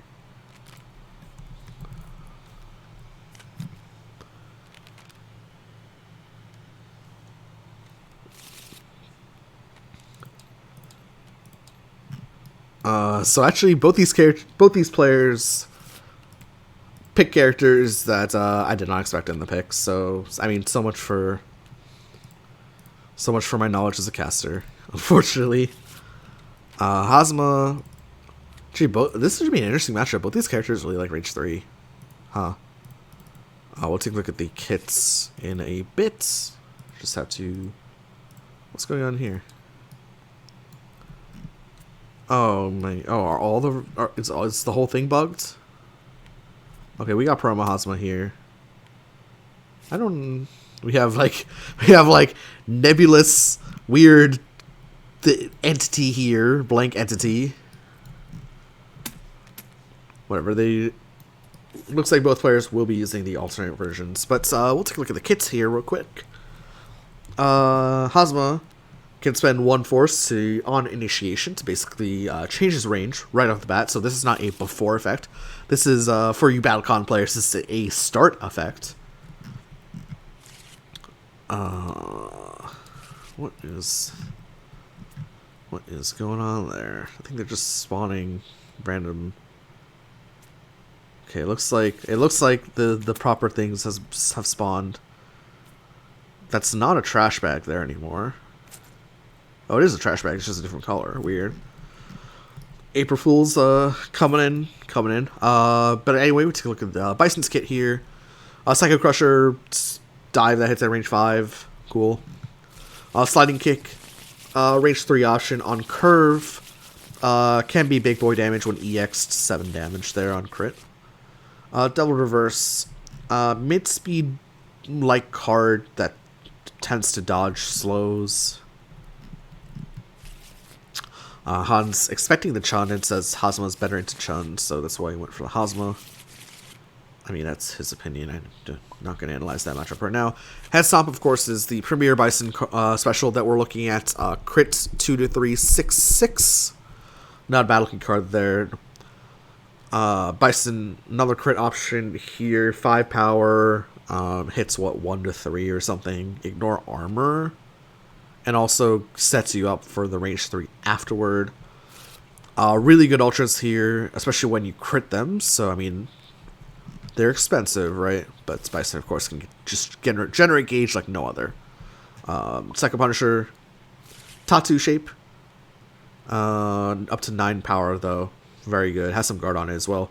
Nightmare Booster doesn't lose combat super often. We're seeing a lot of good range 3 options here. Hazma, of course, has good range 3 options as well. Has the Falling Fang, has the Whirl, has the Hungry Coils, and then has a bunch of force specials that can be invalidated, and of course has the Eternal Coils of the Dragon Serpent, which can be boosted up to 8 power at speed 6 with enough force. Has a slow that works at range 3 as well. So we see Hazma just prepare. Back to Chun here, or Chun, Bison, back to Bison here.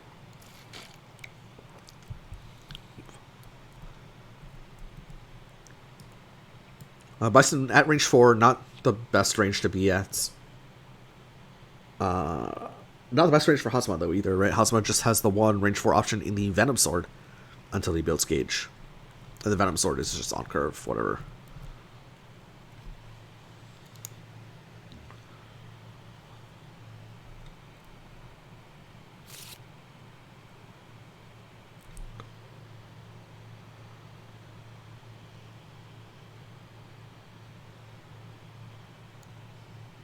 But yeah, as we were referring to earlier, Bison can build Gauge off this UA ability. As an action, add a card from your hand to Gauge and draw a card.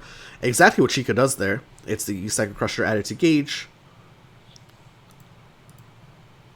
We're going to see Hans play the Serpent's Benediction. You may strike if you do. The opponent sets their card first. Okay. This is a you may strike, funnily enough, and Hans chooses not to strike.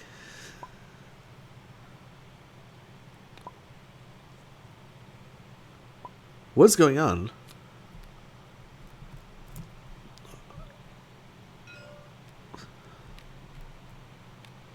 Oh no! Hans strikes. Chykka goes for the wild swing. It's the somersault skull diver, which will go first. So of course, skull diver, not crit. Will hit for 4. Will push Hazama back into the spike range where the spike will hit for 5. Funnily enough, I mean, Bison did find an option there that trades with the spike. That was a spicy spike there from Hazama. Although it was off a wild swing, so more likely for the spike to hit, but still. Early trade there. Bison up to 2 gauge, Hazama up to 1.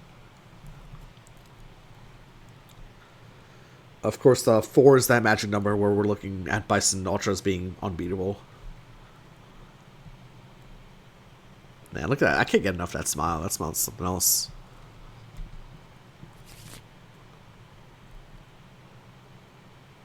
Chykka initiates with an EX. This could be EX anything. It is crits. So we're probably looking at a sliding kick at power 7. So probably want a focus. Of course, this could be a fake crit. And it is the sliding kick. Hazama does wild swing the block. Good wild swing there for Hazama for sure. That's going to be a 7 power EX sliding kick.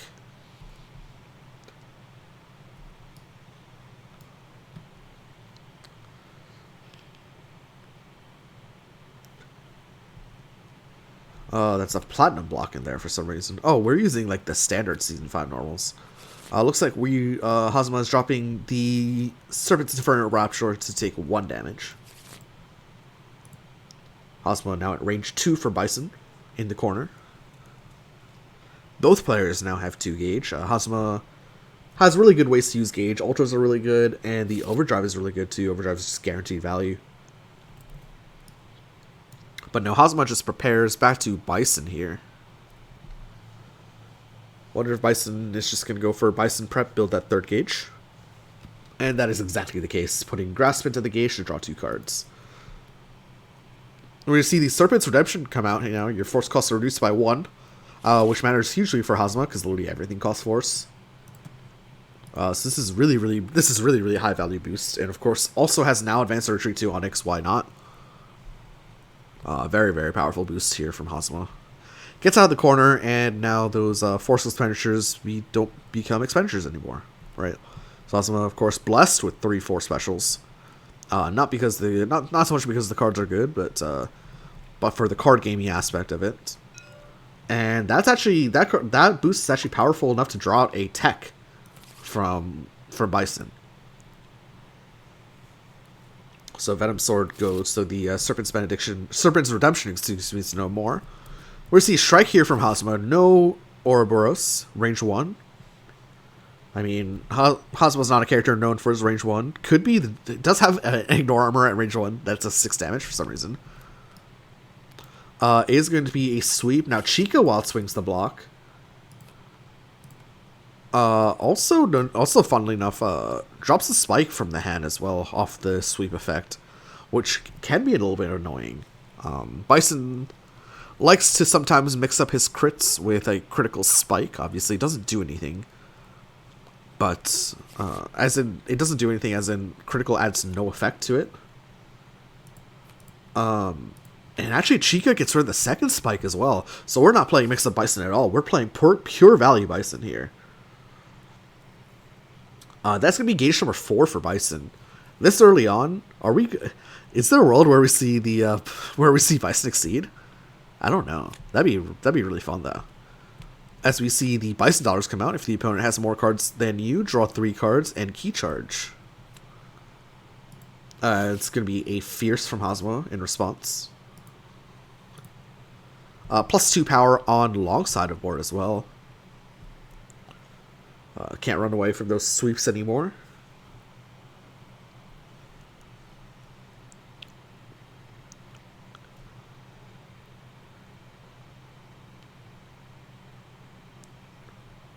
I mean, Bison can probably just move to range 3. No, just text the Fierce as well. Bison now out of Spike and out of Dive. It's going to be the Vengeful Viper. You may play and sustain the topmost continuous boost from your discard pile. So basically, this is Fierce and Bison immediately tries to flip the EX. Look, oh man, that is scary. You saw that? That was scary. That was scary. It played the EX, took it back.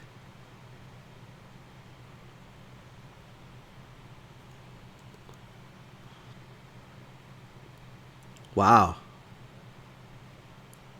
Unfortunately, Bison out of text for any boost that Hosma plays. So we're just gonna play light here for Chykka. Reminder that there is an ignore armor option at range 1. It is that Summer Skull Diver. I wonder if the light's for something fun like a critical Psycho Punisher though. Critical EX Psycho Punisher would have 6 defenses, would be enough to break something like a Grasp or a Cross from Hosma. Actually would beat Cross outright. I think that's a threat that Chykka's trying to threaten here. I don't really see... Like, it could be the Somersault Skull Diver at 6 speed. 5 power, 6 guard, 6 speed. Or 6 speed is enough to just win combats as well. But... I don't know why. I just feel like it's probably... I just feel like that's really on the board here. At this point in time. Psycho Punisher.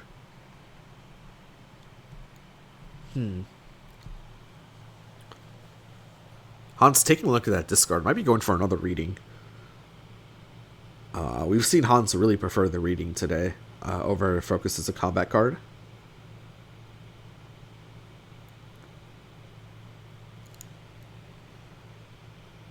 Would diffuse the light situation as well. And you get real, like, super value. But no, just text the light, does Hans. Back to Chykka here.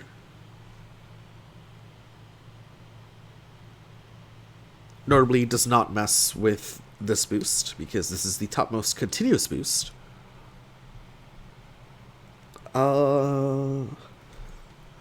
It's kind of weird how a Season 5 character cares about discard order. I didn't really realize that.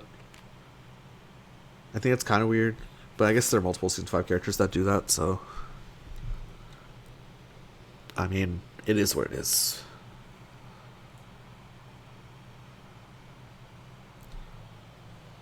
Chykka now checking the discard pile of Hans. Chykka has not gone for a reading this set yet, I believe.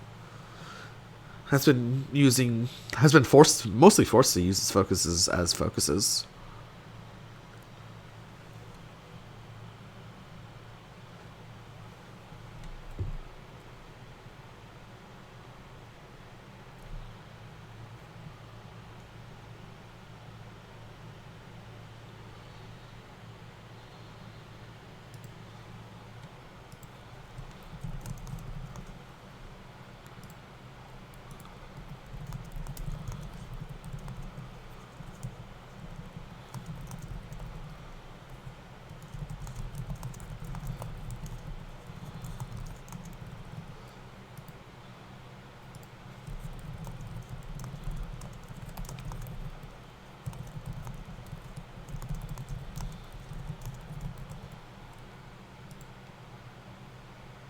We're going to see the Shadowloo Intelligence come out here. Name a card. The opponent must discard a copy of that card.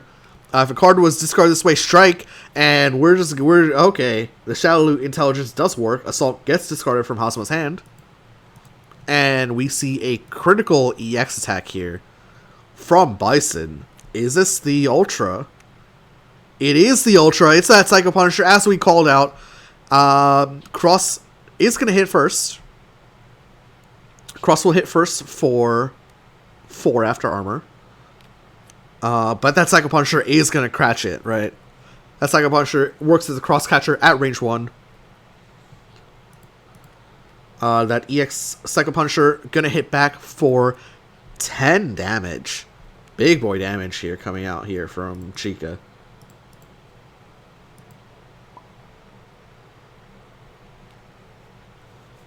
And, wow.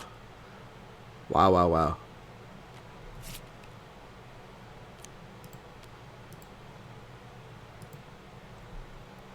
I feel like that movement was not right. Bison should be... Bison should be there. Yeah, okay, they fixed it.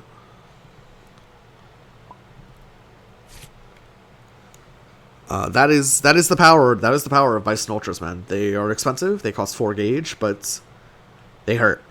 They hurt. Hazama lucky to get a wild swing that worked there, though, I think, and Cross is a good one, right? Because now has the Fierce in play for the strike as well. So Hazama actually pretty lucky there to end up with a strike that actually hit first, to get that super fierce value with the Vengeful Viper.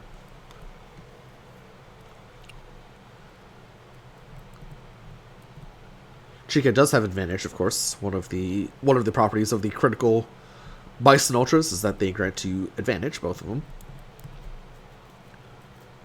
Is going to be the Bison prep once more, putting that Psycho Crusher into the gauge. We're gonna be having fun yet. Spending 3 force, 4 force probably.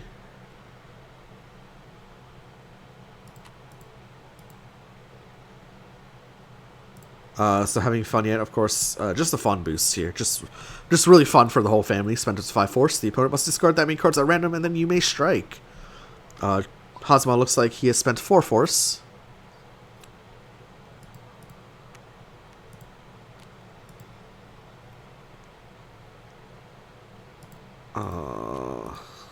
And Chykka forced the Wild Swing, of course. Wild Swings to the Cross, so we'll hit first for 1 damage, and the Focus will pop back for 6. Focus will also draw Hans a card, of course.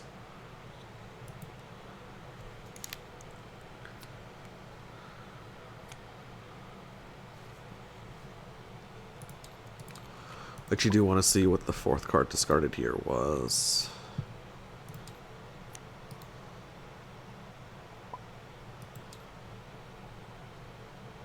The 4th card was a Head Stomp, okay.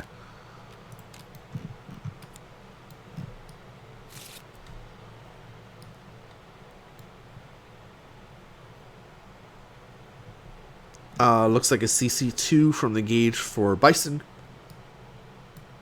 Drawing 3 cards in total. I believe it's Hazama's turn now, again.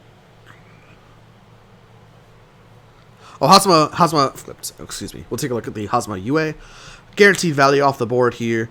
Look at that overdrive ability. Deal 1 damage, gain 1 life. Just super fun. Very cool. Very cool is all I'm going to say. So there's the first of the 4 life trains. Hazama just going to Wild Swing here. Hazama's Wild Swings are pretty reliable just because, I mean, there are force specials abound on this character. Range 2 is not the best place for it, but range 3 is pretty good, I will say.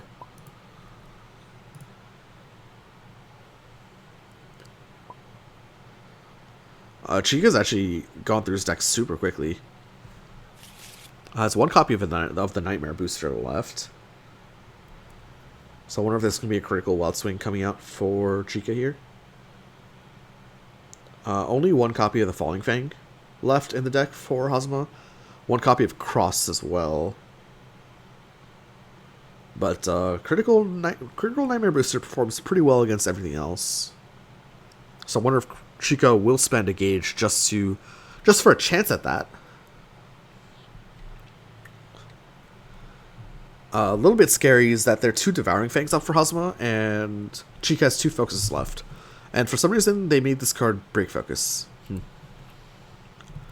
Just overtuned Hazama problems.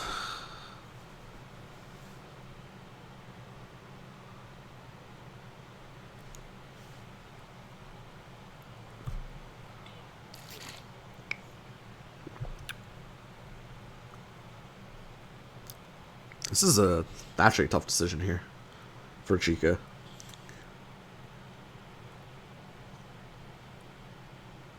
Like, if he Wild Swings a focus, there's just a good chance that he gets popped. If he Wild Swings a block, even. Could even have a Grasp in there as well, which is bad news.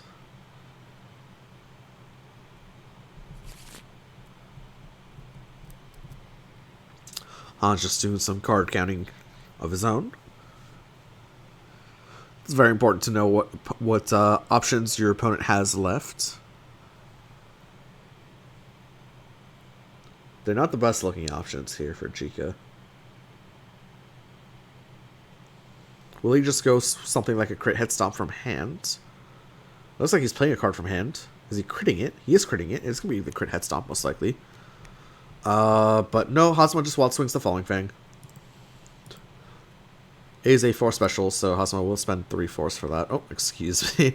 Don't mind me just ruining the stream experience there. Oh man.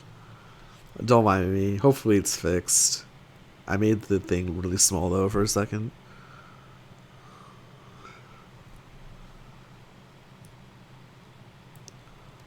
Falling Fang of course gains advantage, so the second life drain will happen. We're now boosting the second copy of Vengeful Viper. For some reason, it is still Grasp on top. Wow, that's insane. What do I do here? Can I do something like that to fix it? Will that fix it? Okay, I think that fixes it.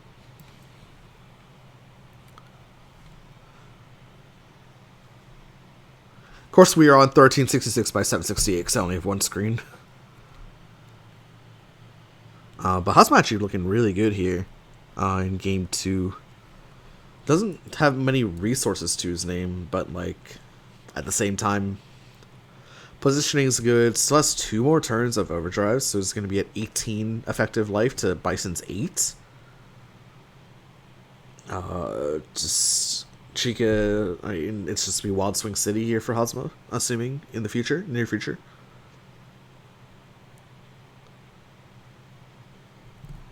That's difficult to defend against. Chykka just going for the Bison action. Drops 1 Assault in the gauge, draws 2. It's be the 3rd turn of Life Drain and a Strike. I wonder if this is the Devouring Fang from Hazama. And just daring Chykka to play the critical Nightmare Booster. Or no, it's probably Hans. I don't think Hans is making that risky of a play. I think this is probably just cross from Hazama. I don't think we're giving Bison an opportunity to get back to this game with a critical Nightmare Booster. But this is so scary, man, right? Because Hans has counted exactly what options Chykka has left. There are 3 armored options. Chykka goes for the block. It's the Hungry Coils. Okay. This Hungry Coils, of course, will have 5 power. On hits, will perform the sweep effect, because why not? Drops the focus. And, of course, Hungry Coils gains advantage afterward, because why not?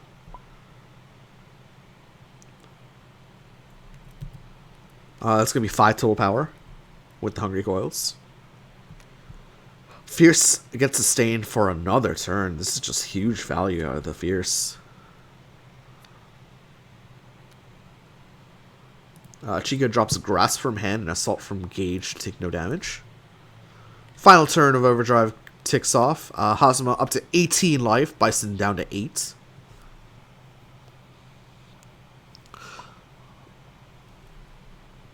Hazama has a bunch of cards in here.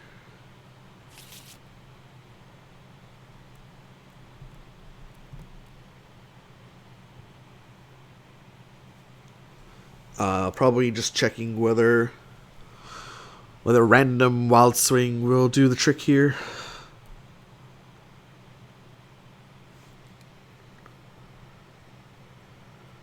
The issue is if he doesn't random swing, Wild Swing, Bison's probably just going to critical Nightmare Booster this turn.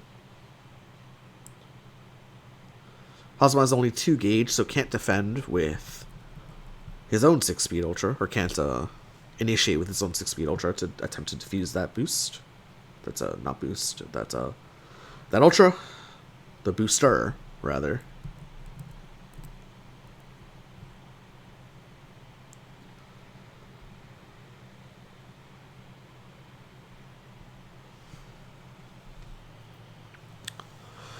Let's see if Hans goes for the Wild Swing. I mean, it's a line you can take on Hazama, unfortunately.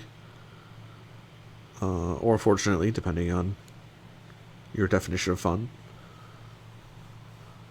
But Hazama, it's range 3, can definitely do some fun things. Unfortunately, it's just out of Falling Fang, so I just don't think it's a good idea.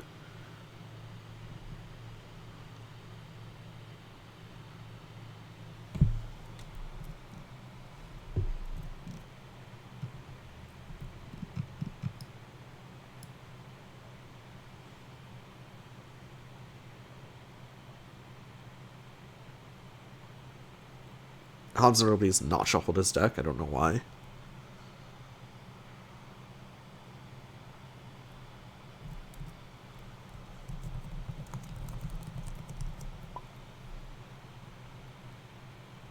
There we go.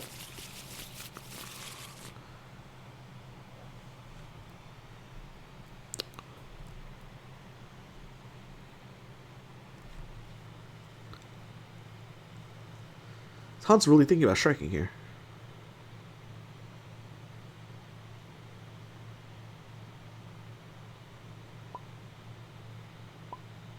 Yeah, okay.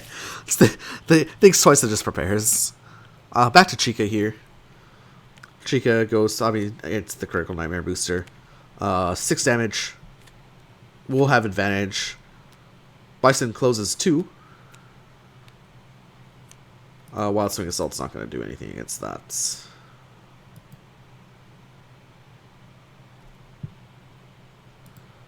Well, there's 1 card left in Chykka's deck, and it is the Focus.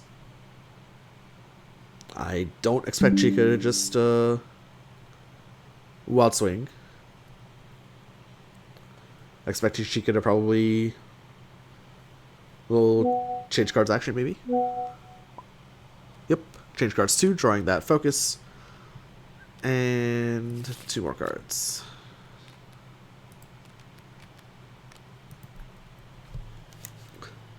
Hans strikes with a card from hand, range 1. Could be that Devouring Fang.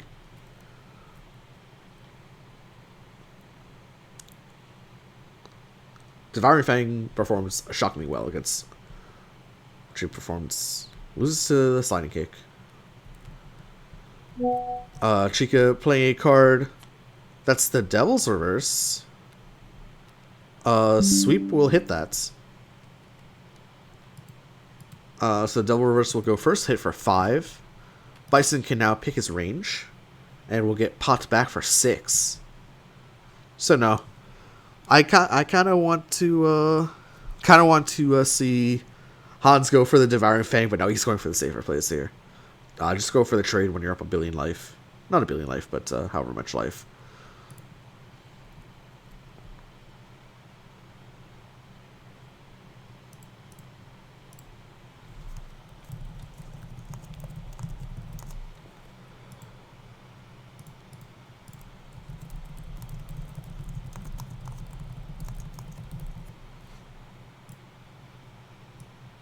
Apologies, we are back. Looks like Chykka's still just checking the deck there, and yeah, as Rose points out, I mean, Hans has a reading left. Hans has multiple Devouring Fangs left. That is spooky. Okay, Chykka chooses to retreat to 3.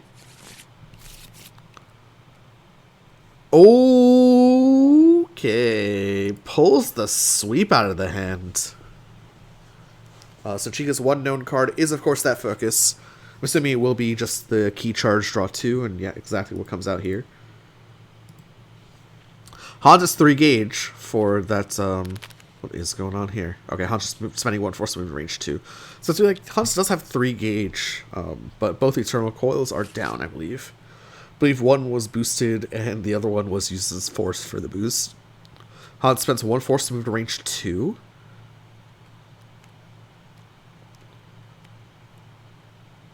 Where he has like a funny cross Devouring Fang mix-up.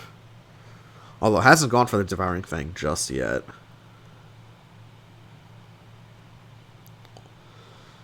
I would assume it's going to be a CC unless... Oh, Bison Dollars is drawn. Bison Dollars, of course, draw 3, add this card to gauge.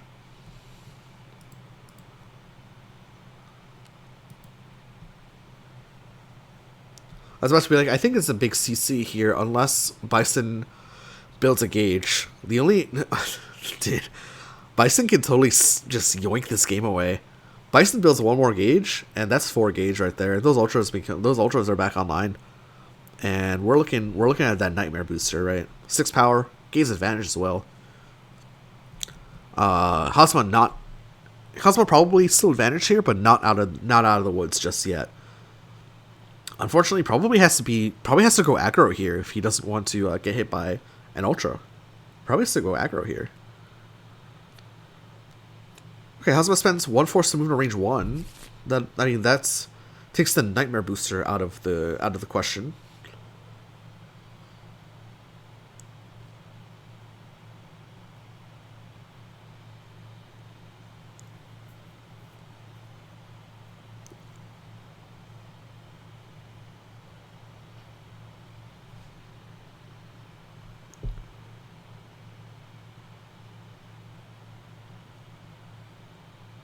Hans checking his deck real quick. Chykka checking the discard real quick.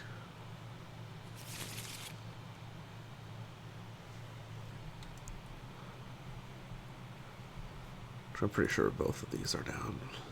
Okay.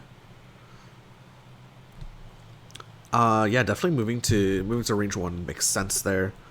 Deny the possibility of Nightmare Booster. It's crit Nightmare Booster into Grasp.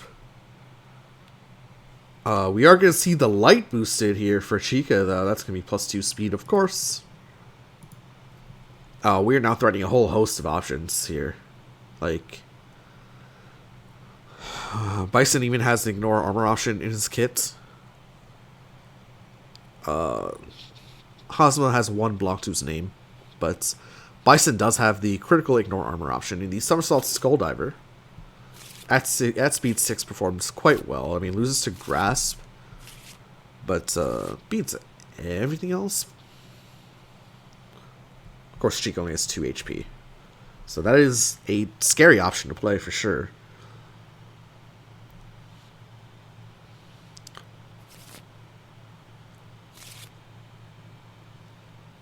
And this is turning into a very interesting endgame for sure.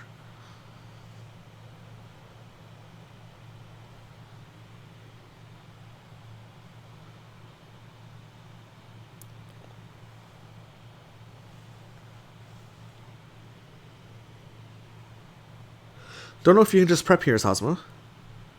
You're putting yourself in threat for reading, although 1 reading is down. I don't really like prep, though, for Hosma. I think you have to find something a little bit better than that.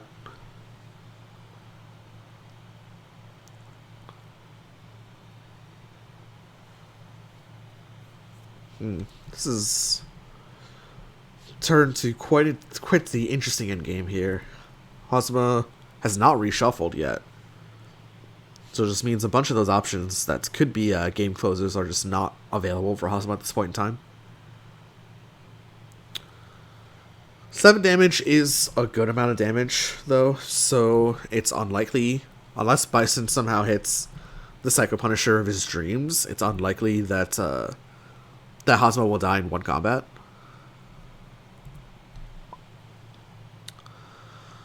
Han's gonna take his time here.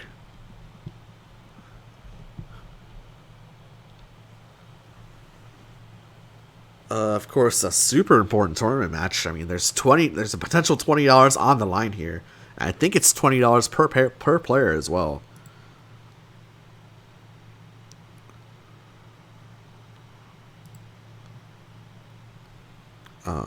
As opposed to $20. Like, $20 total would be like half a sandwich in today's economy, but $20 per person is like a full appetizer. So big stakes here for Hans. Of course, most Succeed players play tournament for the love of the game and competition and all that, not actual money, because you could literally do anything else to make money. But you know how it is. We gotta fill broadcast time somehow, because Hans is definitely gonna be taking a while here to make his move.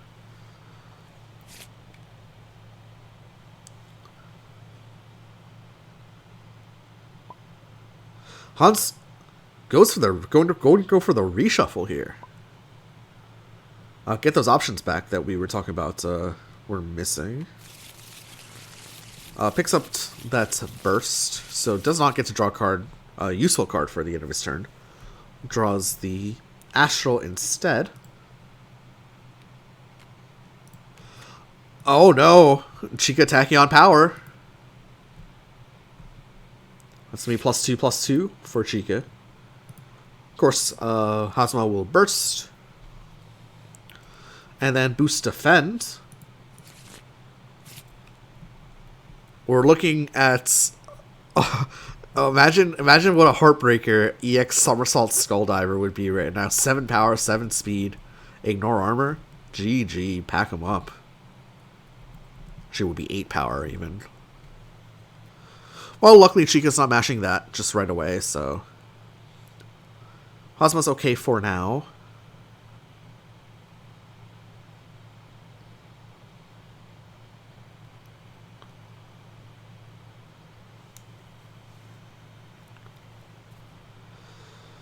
Defend. How does defend help here? How is defend helping the cause? The 1 armor, I guess? Oh, the 1 armor means that EX Somersault Skulldiver would be that much damage exactly. Chykka puts Assault into Gauge, drawing 2.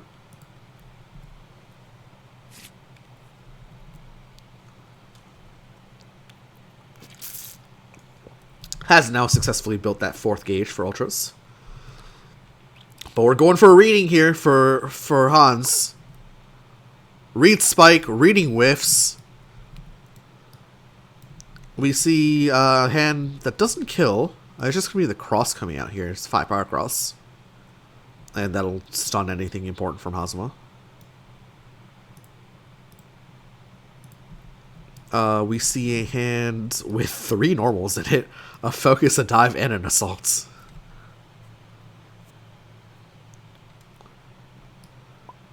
Has that Nightmare Booster and has the Head Stomp as well. It's going to be the 8 speed cross outspeeding the 7 speed grasp, stunning it.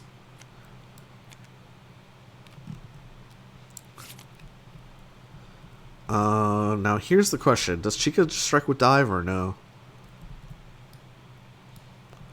I think the chance that a block on Hazma's hand is pretty high. Chykka just goes for it. Reads focus.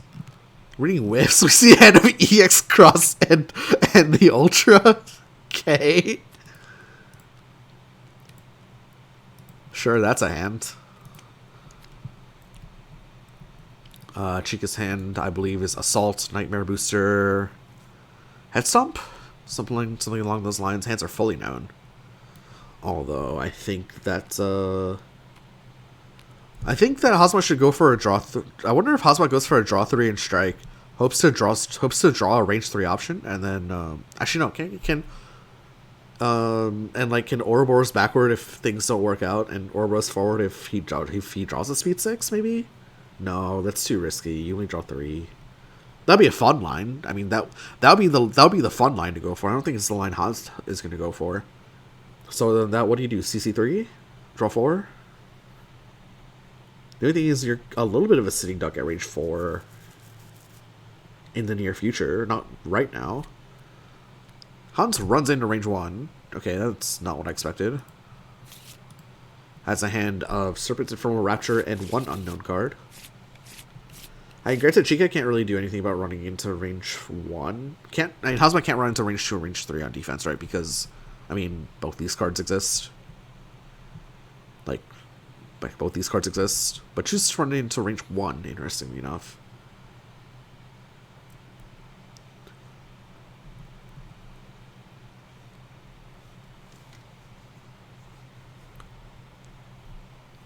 And this endgame gets even tenser. Again, the hands are basically known. Chykka has Nightmare Booster, Head Stomp, and... God, what's third? I forgot what the third card is. Assault? Really? It's Assault? Assault's the third card?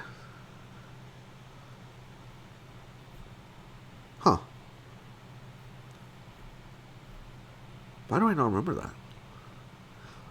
Oh, yeah, okay. Yeah, Assault's the third card for sure.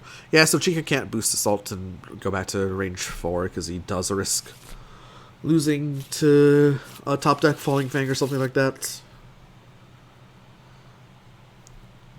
That Assault is a liability in Chykka's hand, however. I'm assuming with a bunch of, just a bunch of resources in hand. Has 4 Force in hand. Yeah, Rose, you've called it out perfectly. I think Chykka probably CCs here. Has a billion Force to his name. You probably keep the Ultra or something, just in case. Probably CC, Head Stomp, Assault, and 1 normal. Or you probably don't keep the Ultra, you probably keep the other one. Just keep Head Stomp, it's the same card. Actually, Head Stomp... Maybe the fact that Nightmare Booster gives you advantage is probably useful. Also, can I just say Hans reshuffled without blocking his hand. I did not expect that. I'll say that much.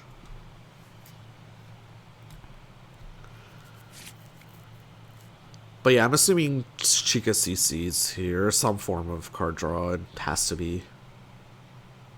Like, there's nowhere for him to go. Chykka strikes with Assault! Chykka says, beat this Speed 5 Assault!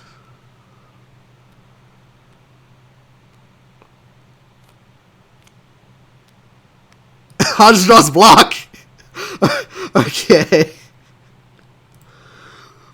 Chykka's got somewhere to go. There's gonna be 4 power Assault incoming. I mean, I guess the chances that Hans draws a fast option with both crosses down is kind of low, right?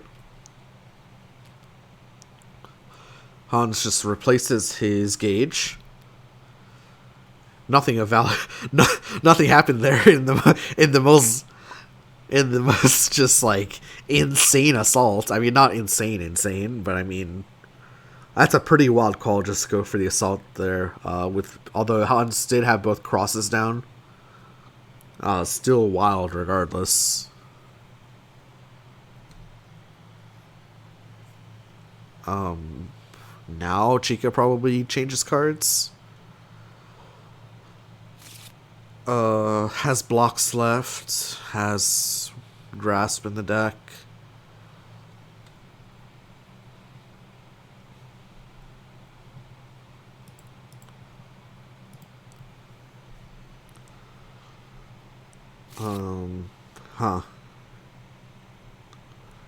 Weirdly knows a decent amount of this. Weirdly knows that this card is not Focus or Rising Fang or like Grasp or something. So weirdly knows a good amount of that card that's not an armored option or Grasp.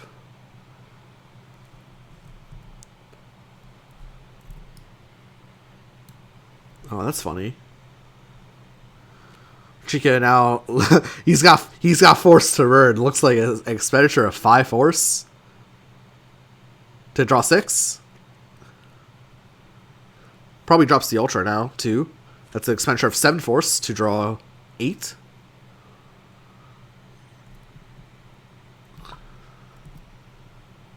Flexing the Bison resources there at the end of the game.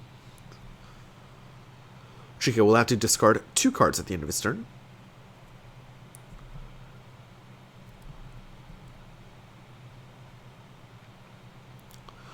Discards the Psycho Punisher. And we'll discard 1 other card. Discards... I don't know. There are a ton of useless cards here that you can get rid of, and I feel like it wouldn't matter. The thing that Hans has to be concerned about, of course, is this boost here. Quick backdash. Standing at range 1 means that that QBD will allow Bison to just win in a lot of cases. And Bison actually discards the Head Stomp. Probably just has a second one on deck. But yeah, that quick backdash is a boost that you don't want to forget about in this endgame when you're standing at range 1 here as Hazama.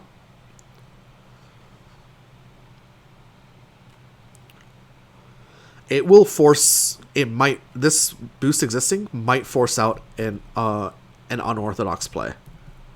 Just the fact that this boost exists. What is going on? Oh, Hans just has 999 ping.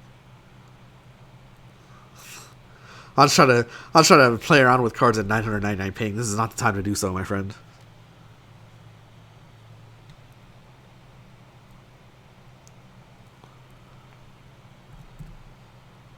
Hans's internet provider is not doing so hot at the worst time. Okay, he's brought the card back. Okay, drop it down. Let go of the card. Okay, good. Hans still has 999 ping. What's going on here? With the... Okay, there he goes. Back to normal. But this boost existing... Draw 3 to strike. Just looking for a grasp, I guess. I don't know. And still has the Devouring Fangs, right? So still has a mix-up on deck. Chykka does not have EX Grasp to his name, right? Boosted Fierce earlier. So the question is, will Hans play Grasp? Will he play Devouring Fang? Did he draw neither of those? And has to do something else? Can Ouroboros to 2, I guess. Ouroboros to 2 can be okay because Chykka no longer has a EX Head Stomp. Discard the Head Stomp.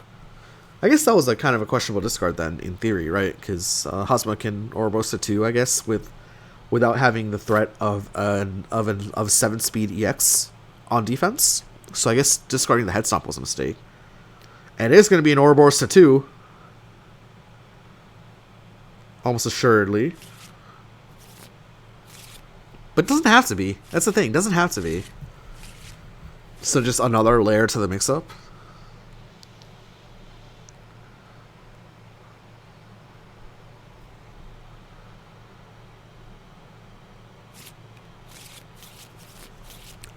Yeah, this is mix-ups on top of mix-ups on top of mix-ups here. This is going to be an Ouroboros to 2. Reminder, Ouroboros can be faked, right? So is this obfuscating... Is obfuscating a Grasp? Is it obfuscating a Devouring Fang, which hits at 2 anyway? What could this be? Is it a Falling Fang, perhaps? Speed 6 option on curve. Like, this is mix-ups on top of mix-ups on top of mix-ups. Unfortunately, it succeeds, so the mix-up is probably just what has Hans drawn, as opposed to a natural mix-up. Because, of course, it succeeds, and Hans has very little options in hand. But this is very likely, this is pretty likely to be the last strike of the game. Chykka has a question of, does he play block or not?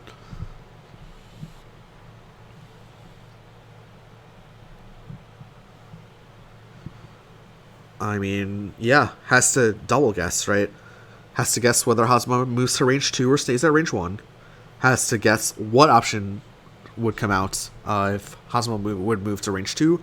Has to get what option would come out if Hazma moves to range 1, and has to answer accordingly. And of course, the looming threat of Devouring Fang still exists, right? An ignore armor option that works at range 1 and range 2.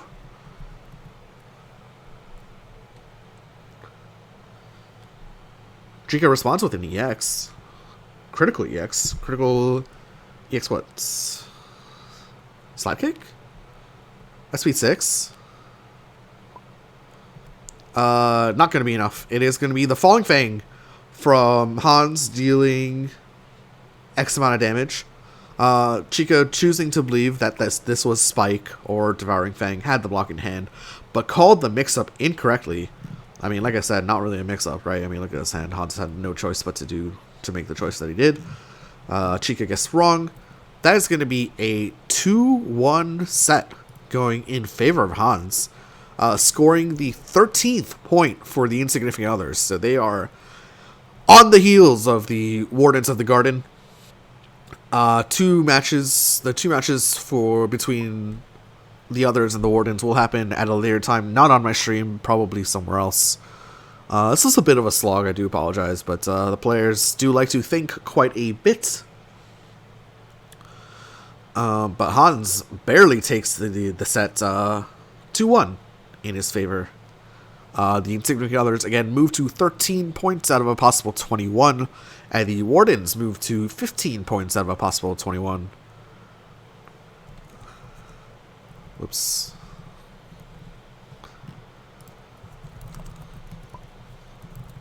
Doing the outro. But yeah, like I said, still 2 more matches between these 2 teams yet to come. If you guys are still here, thank you so much for watching. Hope you enjoyed the content. Always good to see 2 players that know what they're doing on the channel, even though it takes them a while to play the game at times. If you liked what you saw and you are on Twitch, feel free to leave a follow. If you liked what you saw and you're on YouTube, comment, like, subscribe, all that good stuff. Helps the channel out immensely. Helps me put more Exceed content out there in the world for you guys to consume. And yeah, other than that, thank you guys so much for watching, and we will see you for the next one, which will probably... This actually might be the last tournament match, I guess, for a while. But thank you guys so much for watching, and we'll see you when we see you. Bye-bye.